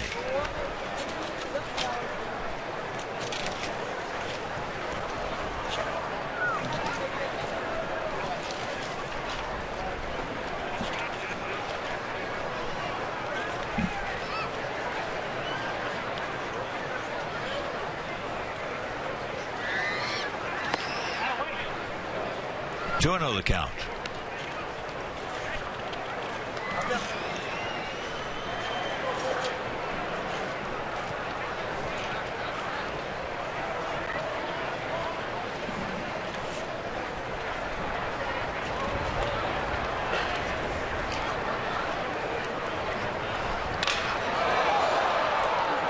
Got to hurry. Rack him up. Run scores, and it is 6-2. The bat shattered. Good strong relay throw by Alexi. And they're able to get a very fast man to ground into the 2 we were talking about. Got him by a half step. Well, there. A lot of shortstop's not going to get him on that play. That's true. He got far enough away from the bag so he couldn't get taken out of the play, and then with a very strong arm got it there just in time. Yeah, we've got a terrific keystone combination as far as turning double plays with strong arms.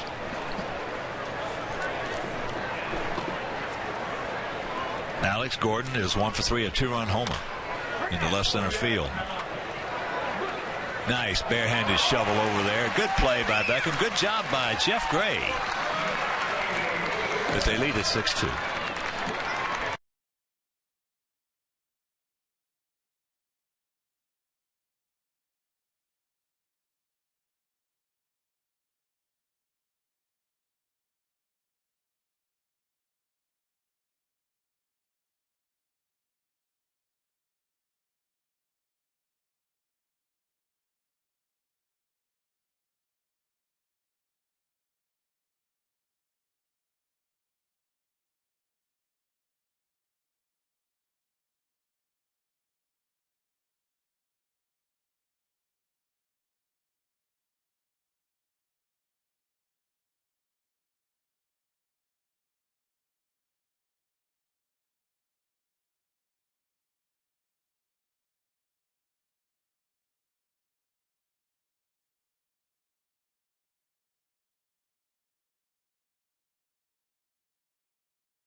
You can organize a group outing of 20 or more for a Sox game during the 2013 season and receive savings off the individual game ticket price. You can enhance your outing by upgrading to our new Miller Lite bullpen party porch, pregame patio patty, or the patio party, Diamond Suite, or one of our other great party areas. Call 312-674-1000 and visit whitesox.com to book your group outing today.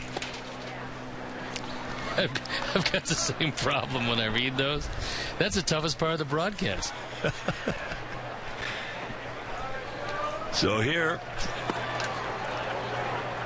is Josh Bell. Adam Dunn was 1 for 2 today. Bell, a switch hitter. Very strong guy.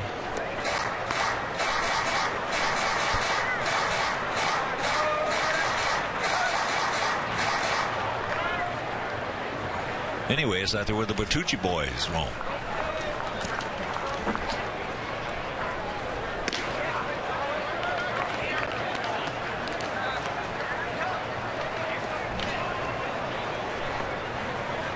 Bobby, Bruno, and of course Anthony. It's a young man can't get away from his sister. He's trying, but she's holding on for dear life. Now she took him down, and she's going to try again. She really liked that idea.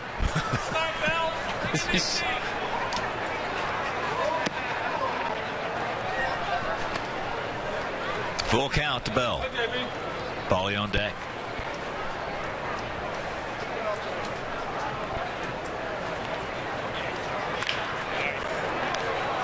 One hopper. One out.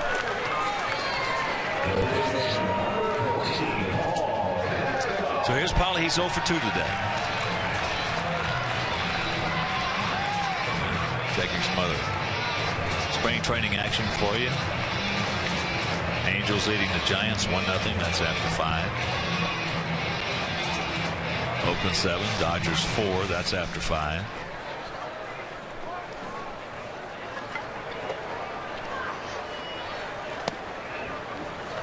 Paulie takes that one down low. Texas leading Cincinnati 3-0. That's in the bottom of the 7th.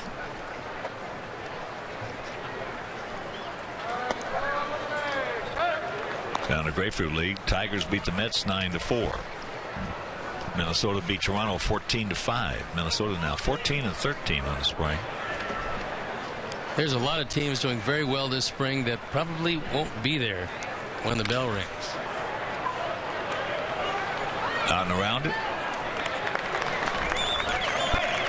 2 down. How do you think Texas is going to do this year? They're in a much improved division. The Angels are obviously loaded, and Texas lost Hamilton. You think they're going to be a factor along with Oakland, who surprisingly won the division last year? I think Texas is going to be a very strong contender. And I think AJ is going to help that ball club, as we mentioned, because of all the right-handed hitting they have. And a perfect park for him to hit in, because it's a left-hander's paradise with the jet stream blowing toward right center.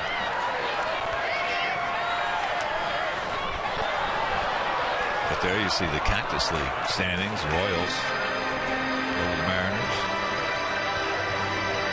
The Indians having a nice spring with their revamped baseball team. And the Rockies probably going to get shellacked this year, having a decent spring. That division a whole lot tougher than the Rocky Ball Club. It'll be a long year for them, I believe. Well, Seattle's helped their ball club. They're going to be strong. It's going to be a good year. I think it's going to be a terrific year for baseball. Jacks it up, cannot pull the trigger, and strikes him out. So 1-2 swing, and we're into the 7th. 6-2 Royals.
It's the top of the 7th inning.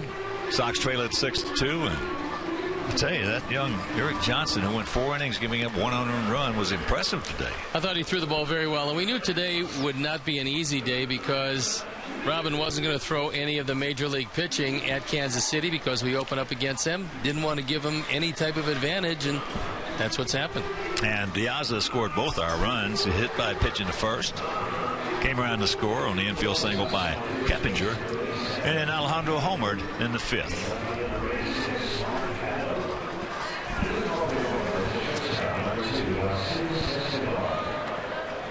We've got a new left fielder. Mark Haddow. Gallagher takes over at first.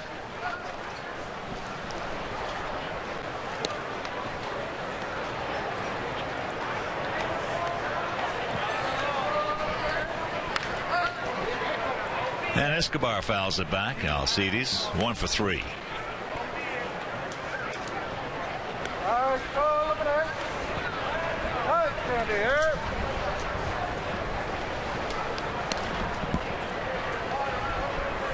And even in the spring training, Guthrie still pitching well against us. What job.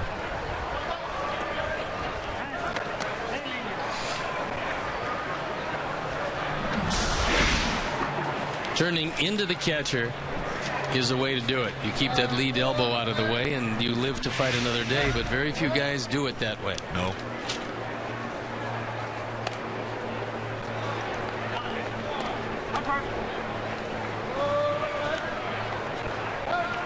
Well, as we talked about, if you're just tuning in, most of the guys today, or a large portion of them, hit themselves. Two-one.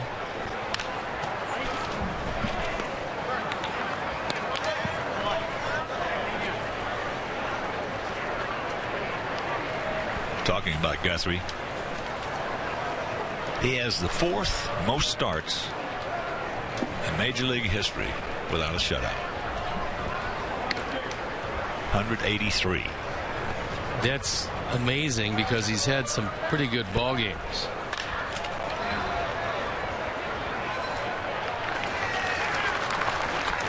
And Steve was just telling you the right way. And here's the wrong way. You get hit in the backhand that way, and this way, you don't get hit at all. Much less painful that way. Butler 0 for 2 with a walk and a run scored. Did Guthrie 4th most starts without a shutout in Major League history. And the reason I bring that up, former Sox right-hander has the most starts without a shutout, and that's amazing because he had tremendous stuff, and that was Jason Borré. 203 starts. How can that happen?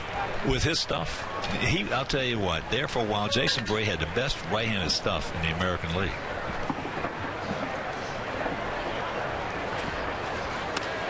And he got hurt. That was it. That was it, yeah.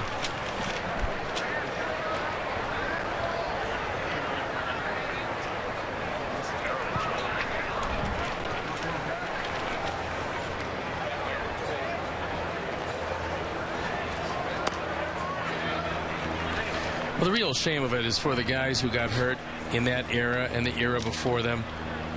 They probably, had they played today, would have been able to come back and be productive after that. But there's so many advancements in this game as far as coming back from injuries, the surgical techniques and everything that goes into it, the preventive measures that happen, that nowadays guys do a great job. Our ball club perennially spends less days on the disabled list than every team in baseball, and it has to do with Herm Schneider, Alan Thomas, and a great training crew, Brian Ball, that have these guys not only ready to go, but if they do get hurt, they know how to get them back as quickly as possible without rushing the player back so he hurts himself again.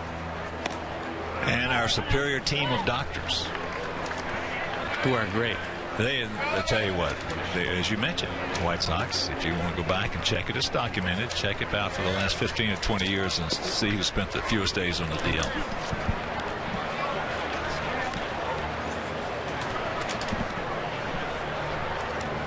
Payoff pitch to Billy Butler. He gone.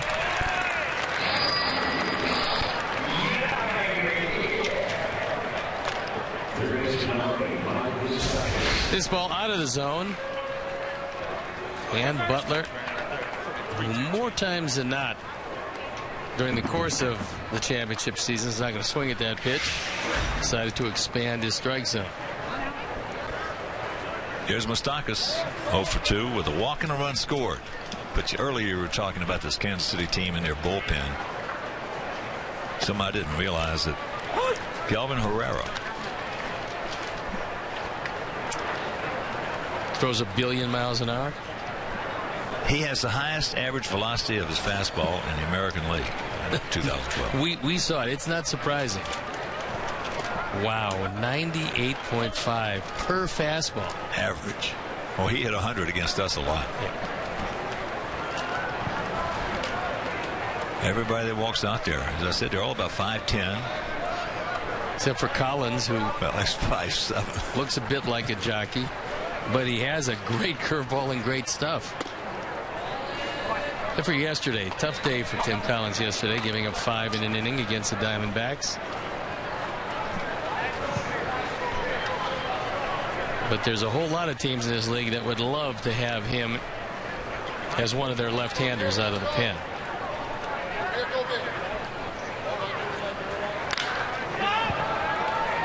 High and deep. Well, we got a man there. And that'll retire the side. So another good job right there by Jeff Gray. 7th inning stretch, we trail at 6-2.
And earlier, Steve was talking about Johnny Danks and what he needed to do. And here is Danks after his performance today.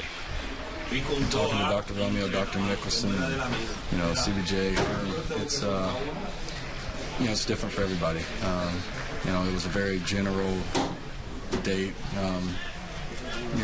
Getting to April 1st, it was very general time frame.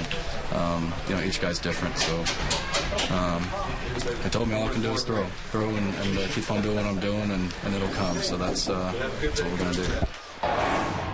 Well, you have to trust the doctors, because all you have to do is take a look at Jake Peavy and realize that our guys really know what they're doing. They know what they're doing on the rehab. The doctors will convince you, and more times than not, be right on the money that you're going to come back 100%. And I would think that John has to be encouraged. I know he's frustrated that the arm strength hasn't come back this quickly, but he's not that far away from a surgery. How long did it take you to get your arm strength back? Good question. I never had a surgery, but I was probably 3 or 4 months without a surgery when I had a rotator cuff problem. And it took a while. Yeah. I mean, you got to rehab. You got to work more than you've ever worked before to get back to where you were before the injury. And then you have to convince yourself to let it go because you can't protect yourself as a pitcher. I mean, even if your arm falls off, you go do something else, but it takes a while. And we talked about the injury, Hawk. The psychological aspects of an injury linger long after the physical aspects are gone. And John is just waiting for the arm strength. And he can't be frustrated when it's not there. He will be frustrated, but that's the most difficult thing to accept. There is ball 4. Aaron Crow, the new pitcher for Kansas City, to Hector Jimenez. Well, sports medicine has absolutely come so far. There are guys today who have had injuries that they've been pitching now or playing now for 4, 5, 6 years and still have more time to go. Than in my time zone, they were done. They were out of the game. Period. That rehab, though, I had to go through it when I broke my ankle and my leg.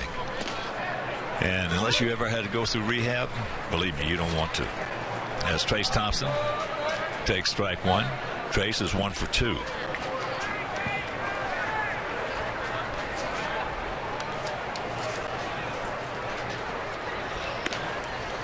Aaron Crow is called a wrapper. And that means when he comes back with his pitching hand, he wraps the baseball and then has to unwrap it to get it on the way to home plate. Well, Ryu last night for the Dodgers wrapped a lot of pitches. But Aaron wraps every one. Same philosophy. And when they drafted him, number 1, they thought he would be a starter. But perhaps because of that motion, they thought he was better suited for the bullpen, and that's where he's thrived. Tops that one foul. Yeah, the sports medicine today is just fantastic.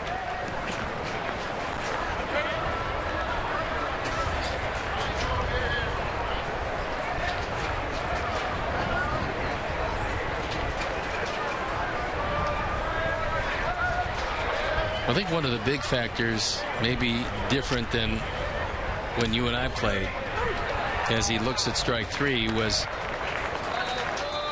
guys now routinely work out after the game. It used to be when the game ended, you'd do a little workout before the game ended. Most of the guys, not all of them, but most of the guys would pack it up and they would go home. Not any longer. You see a whole lot of guys afterward in that training room trying to accomplish some things that they might not have been able to get to before the game. You never saw that in my time zone. No. Never.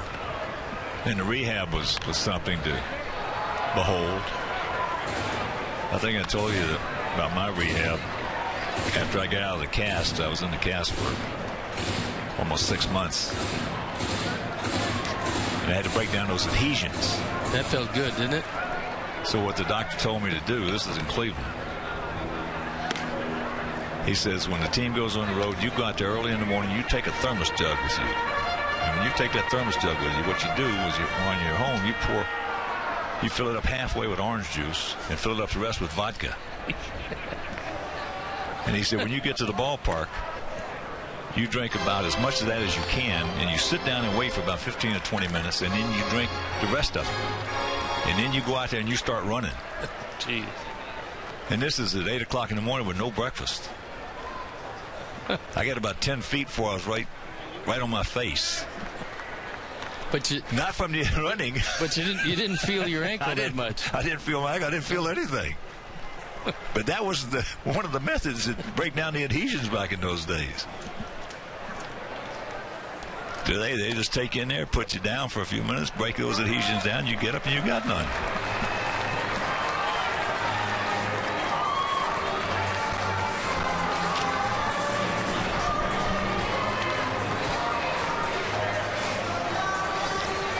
We're going to show you what we mean by wrapping and why sometimes if everything isn't just right, your control really suffers. Now watch it again as he comes back.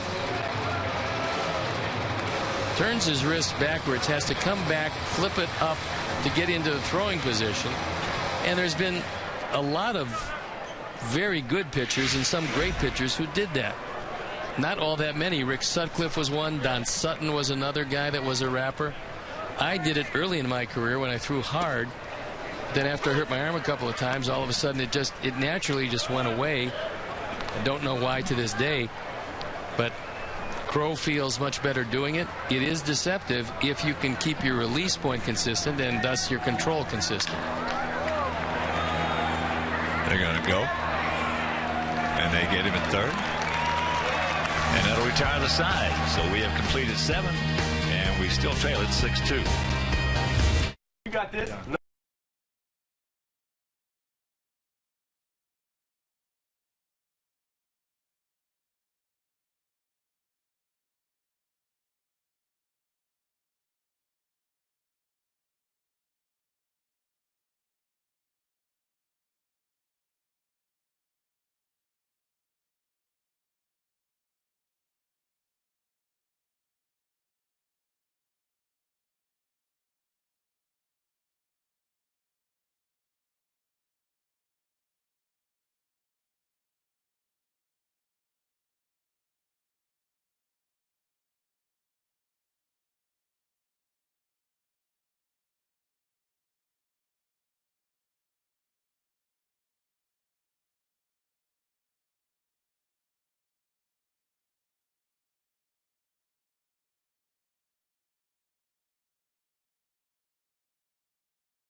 Wednesday, it's a big-time showdown at the United Center as LeBron and the Heat pay a visit to the West Side. CSN's exclusive pregame coverage kicks off live from the concourse at 6:30.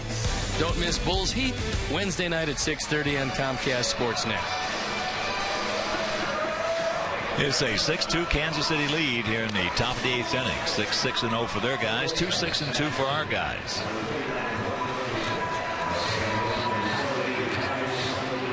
Dwayne Wise has checked in the game in center field. We do have some other changes for you. There's Connor Gillespie.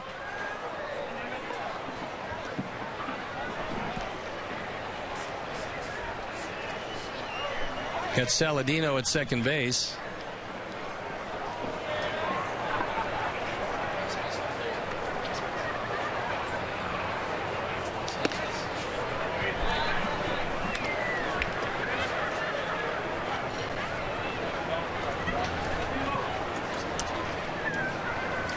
David Lowe. Jeff Gray on the bump. Jeff has come in and settled things down.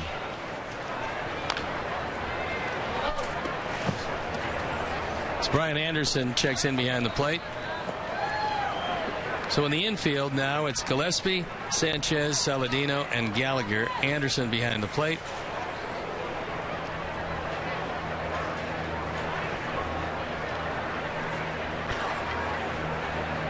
Wise has moved into center field. And that's downstairs. 2-1 to count.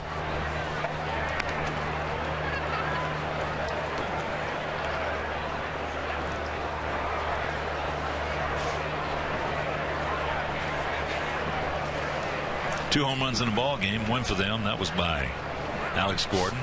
2-run shot in the 5th. One for us. That was Diazza. Solo shot in the 5th.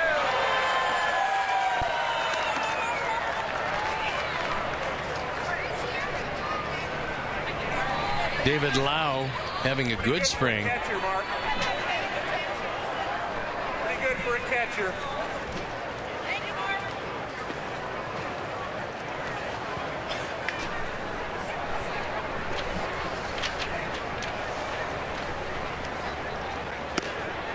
Checks it up.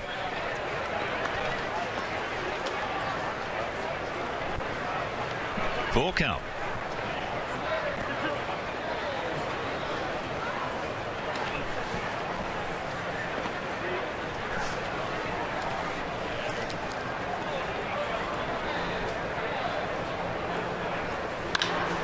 Ball hits sharply. And that's out number 1.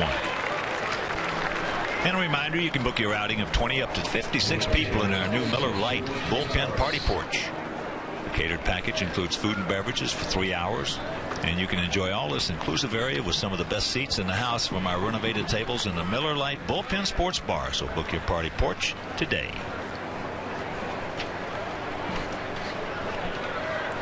That's just around the corner, April 1st, opening day against these Royals. And here is Gutierrez. He has walked, gone out 3-1, and gone out 1-3.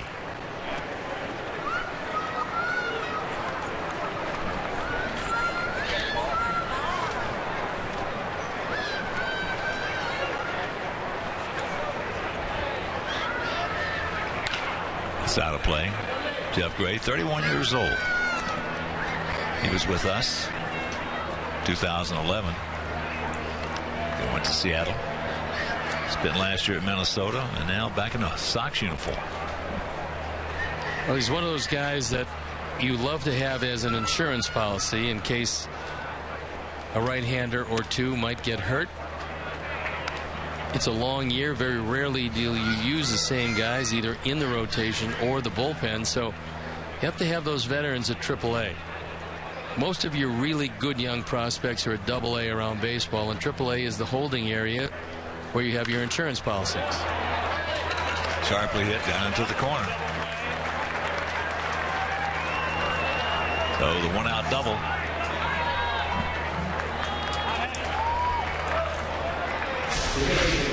First hit of the afternoon for Gutierrez.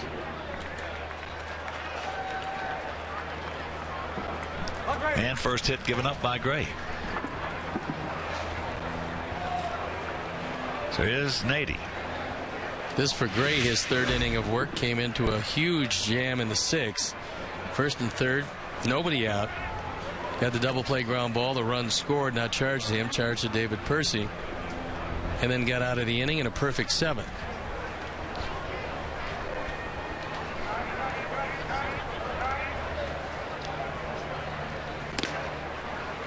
There's a breaking ball strike.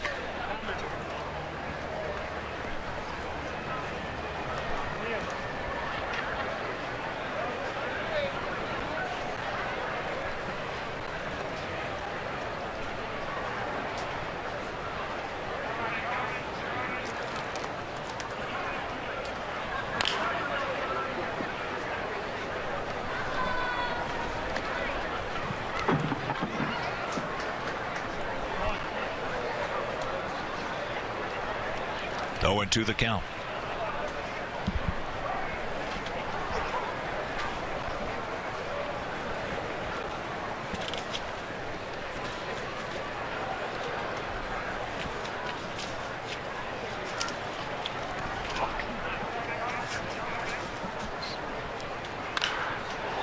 Went down, got it, and pops it up into right center field. Trace will get it back in, and it is out number 2. An 80, 34-year-old veteran. Started off with San Diego, went to Mets, do we have time to read all those? No. He's been a lot of places. Yankees, Cubs, D-backs, Washington, Giants. And a lot of minor league cities in between all of those stops.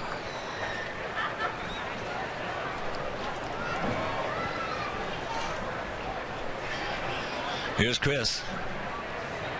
Gets us 1 for 2 with a walk and a run scored.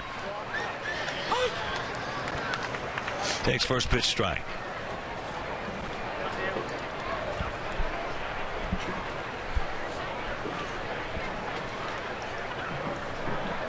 $7,148 in attendance on a beautiful, beautiful day. Yet another beautiful day. There's a solid smash. Here's the throw. Not cut off. And it is 7-2.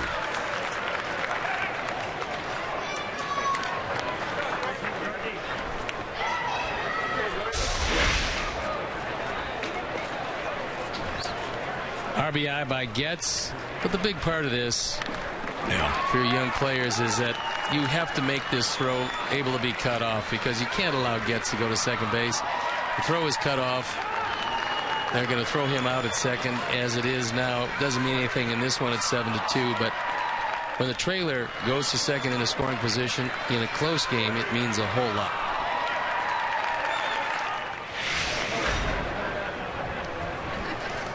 Dyson is 0 for 2. Also has scored a run. He was hit by a pitch. There's a chopper 2 hopper. And that'll do it. We'll go to the bottom of the 8th, trailing by 5.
And you can bring your family to the ballpark for our all-new Family Sundays presented by the University of Chicago Medicine Comer Children's Hospital.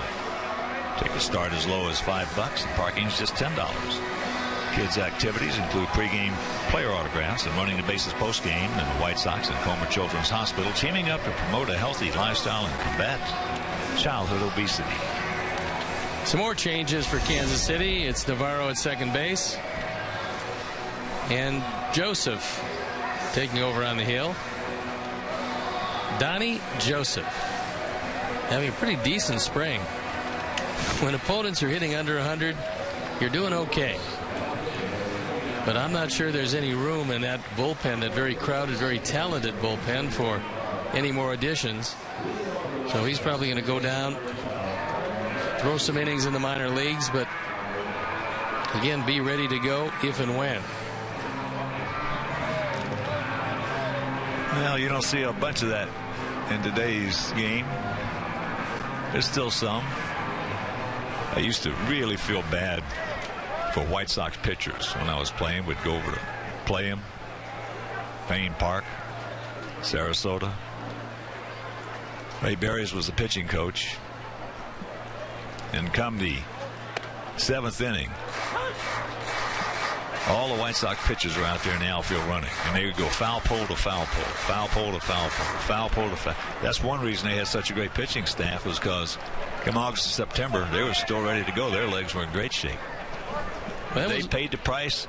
They paid the price in March. Well, that was one of the factors, but there was another factor if you were a White Sox pitcher when I first got to the White Sox, 1973.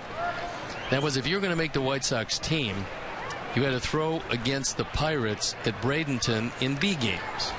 And you would think that they would save their real good players for the A games, the major league games. But no. 10 o'clock in the morning at Bradenton, you were facing, the likes of Willie Stargell and Dave Parker, and at the time, Richie Zisk, who might be there. I mean, it was something, just star after star.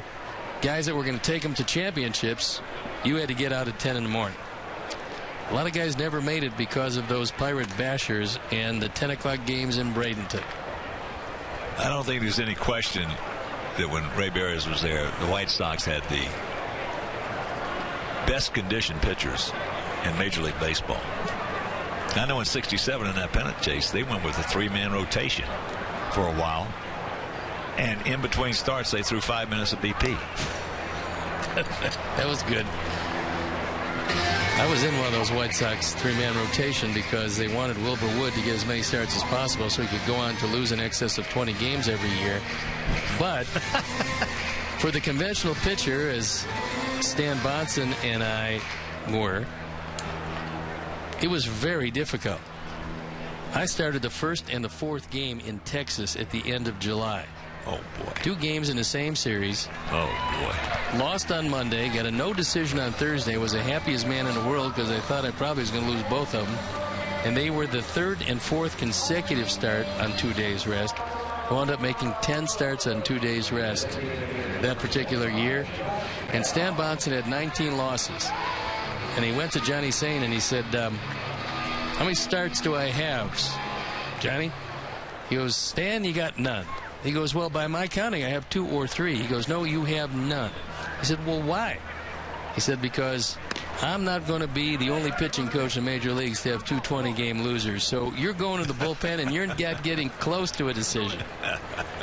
And Stan wound up with 19. Wilbur had already lost in excess of 20. Yeah, that was a really, really good year. Bell can't get it. Johnny Sain was a good pitching coach. Well, I was 6-11 that year, and on the plane home from Oakland, the final game of the season, I went up to him. I said, thanks for all the help. And he said, you did it all yourself, kid. He didn't want any part of a 6-11 year.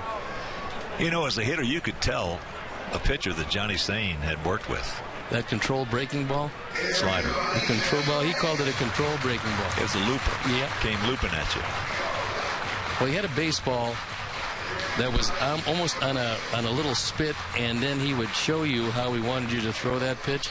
And a lot of guys who had trouble getting a breaking ball of any sort over the plate learned how to do it with Johnny Sain. Earl Wilson was a good example. He was a big right-hander that pitched with the Red Sox and the Tigers, and Johnny had him in Detroit. And that slider made him a 20-game winner. He also threw pretty hard. Yeah. But he was, before he came up with slider, he was, as we talk about, I don't care how hard you throw.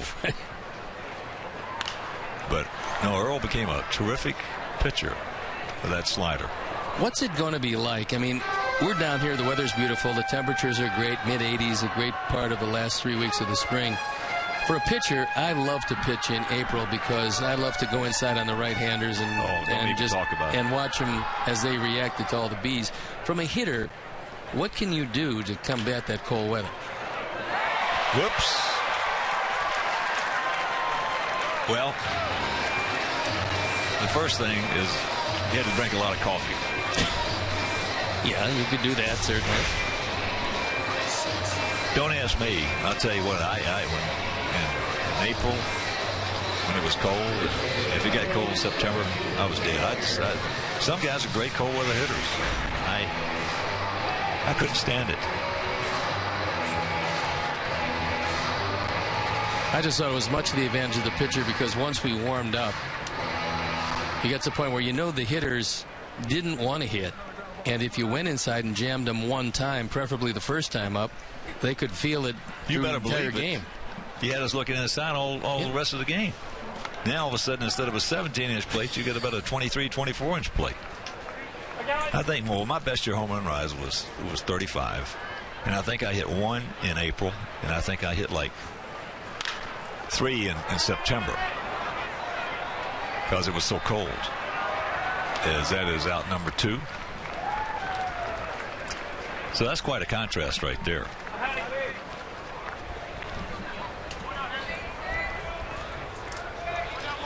Ray Fosse, now terrific broadcaster for Oakland. A teammate of mine was a catcher. We were playing a game in Cleveland, and it was so cold. It was one of the coldest games I was in. He went to the plate, And I'm sitting in the dugout, and he swung, and when he swung, something flew off his top hand.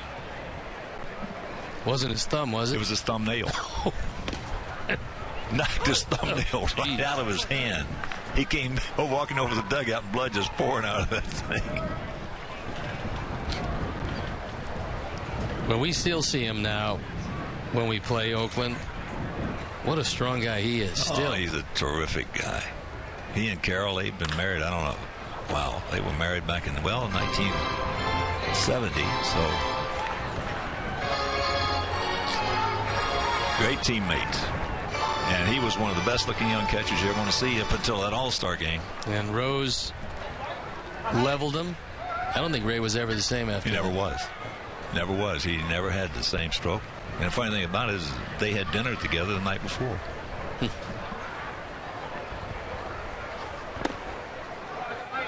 Ray, I think, had 17 home runs going into the All-Star game that year. And he was hitting them out to right center, and left center. And after he came back with that shoulder injury, he couldn't hit the ball to the warning track in right field.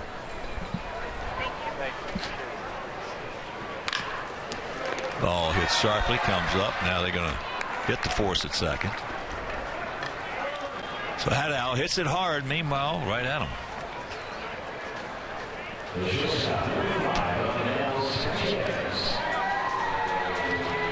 2 down. Here's Angel Sanchez. Well, something similar to that happened to the great Johnny Bench. Johnny, one of the great catchers of all time. Youngster, he was hitting 40 home runs a year, and all of a sudden he found a spot on his lung. And a misdiagnosis. And it was a misdiagnosis. You know the story. Well, they decided that it was a cancerous growth. They went in and removed the lower lobe, cutting through a lot of muscle. And it turned out to be valley fever. And he was never the same. He was never the same. So, that'll do it. We're into the ninth, trailing 7-2.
Tuesday, join us right here on Comcast Sportsnet as our White Sox pay a visit to old friend A.J. Pierzynski for a spring training battle with the Rangers.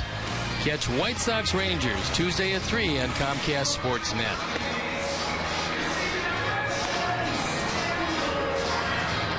Youngsters still having a whole lot of fun. Just a gorgeous day. And it's Zaleski who comes in to pitch. I believe we're going to see him also on Wednesday in our final broadcast. He's going to be scheduled, I believe, to start that one. But he comes in here to pick up an inning in a 7-2 Royal lead. So a real solid job by Jeff Gray, as was a solid job by Eric Johnson, who started this game. If you're just tuning in, 23-year-old right-hander. Johnson went 4 innings, giving up 1 unearned run, 2 hits, 2 walks, then had 3 strikeouts. Very impressive for that big right-hander.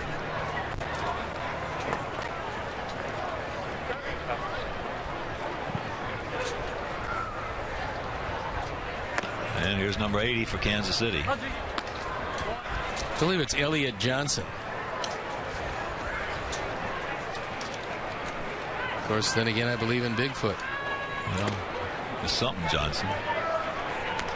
Yes. It is indeed Elliott Johnson.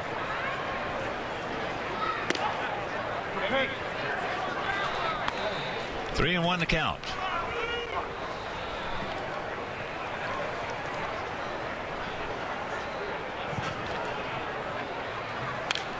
Good rip. Got a good pass at that one. So it's full.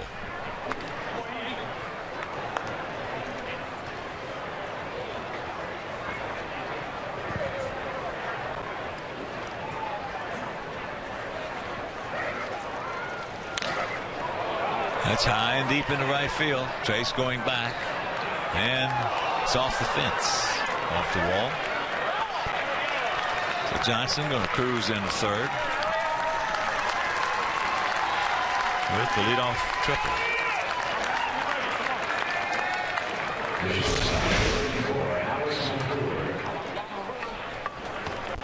That one just missed going out of the ballpark.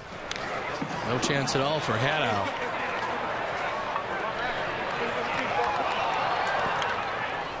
Now it brings up Alex McClure.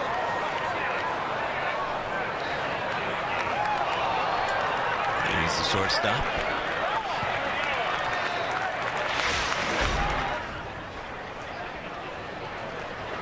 Now the infield comes in.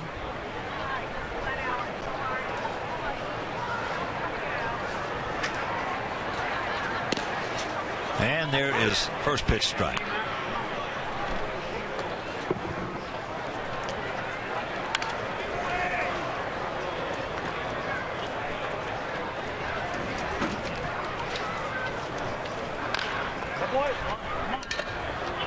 To the count. That one chopped by Eddie Rodriguez, the third base coach.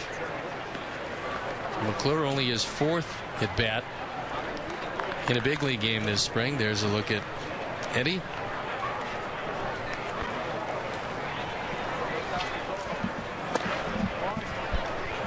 Zaleski, 32-year-old right-hander out of North Aurora. 7-6 last year at Charlotte.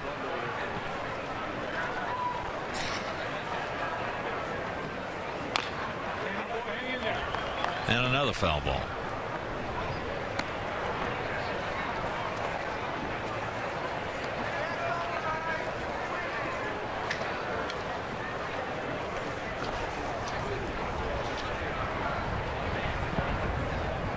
Outfield short and swung around to the right.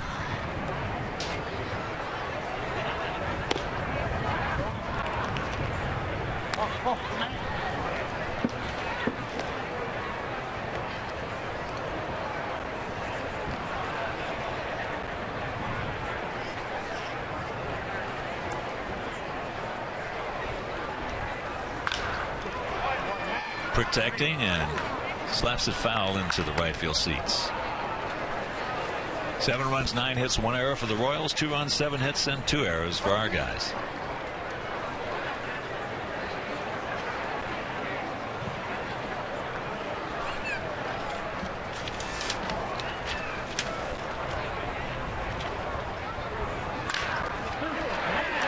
And there's a base hit, so Johnson will score, and it's 8-2.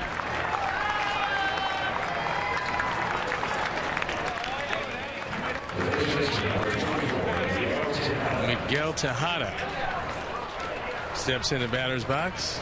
Man who was a former MVP with the Oakland Athletics, and since then he's been around.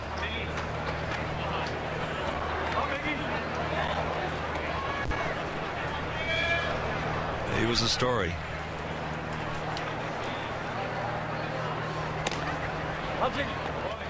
In those Oakland days, there weren't a whole lot better around.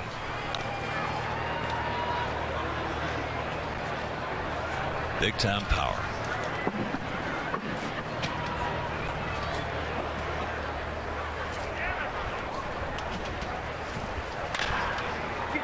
Two hopper gets a nice bounce and rack him up.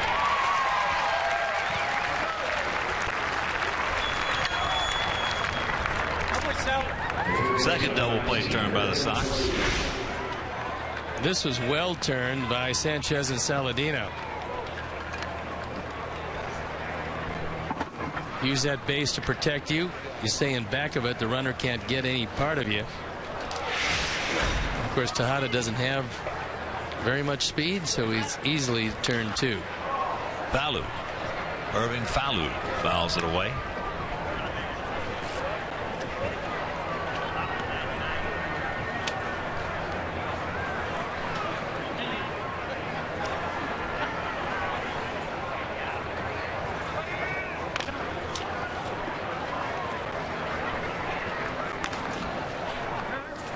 You don't find that many Irvings anymore. I haven't. I just, you know, especially in the major leagues, they're few and far between.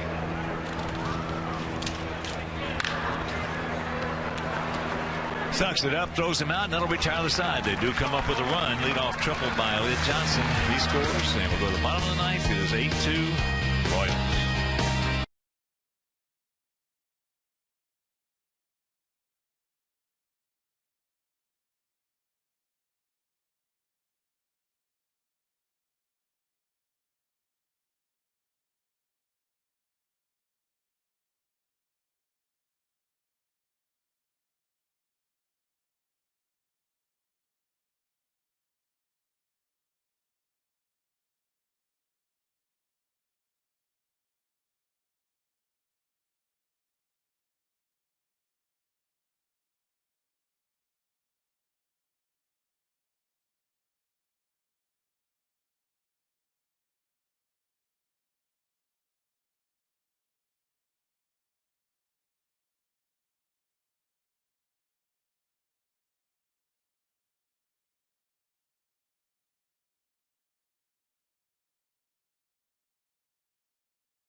Follow our White Sox with MLB.com at bat for your iPhone, iPad, or Android. Get spring training scores, stats, highlights, live audio, and more. Text at bat to 31826 or visit WhiteSox.com for details. We're in the bottom of the ninth inning. If you're just tuning in, we trail it 8-2.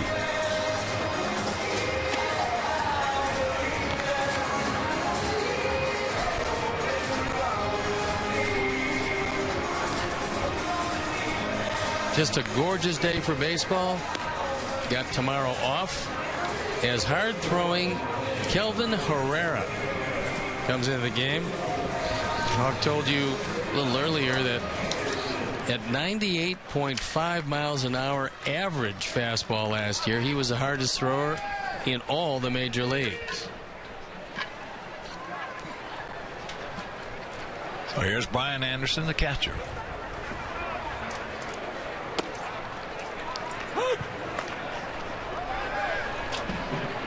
Obviously, he's not loose yet, as that one was just 94.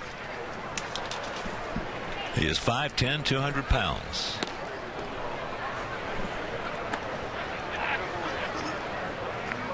Pulled a string on him. 4-3 with a 2.35 last year. Kansas City. They felt so confident with their bullpen and the young power arms they have that their closer of many years, Joakim Soria, coming back from arm surgery. They didn't even offer him a contract. They just let him go. 1 out. And Soria was very good for them for a long time. And it came out of nowhere.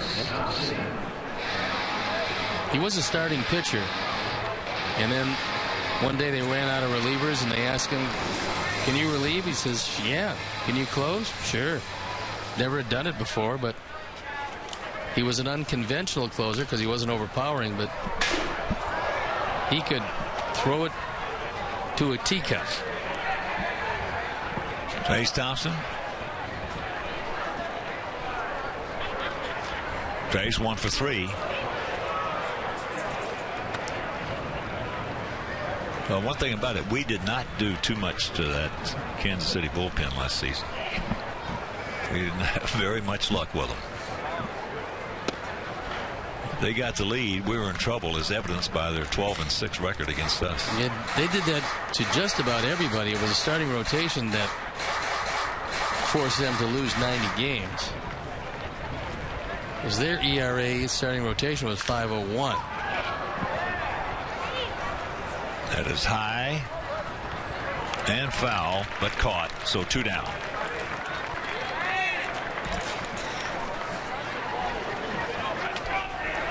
And it'll bring up Dwayne.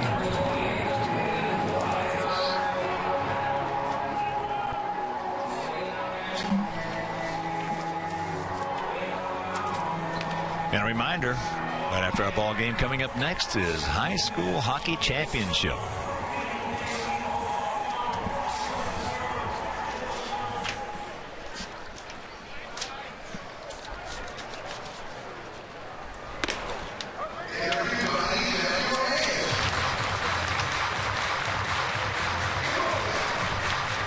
Did they have high school hockey when you went to high school? Yeah. I don't know a whole lot of it. No, they were bringing it in after I left. We had 2 auto shops. That'll do it. This ball game is over. And let's check out our GMC player of the game. It is Alejandro Diaza. Scored both our runs, one of them on a home run, our GMC player of the game, and we'll be back.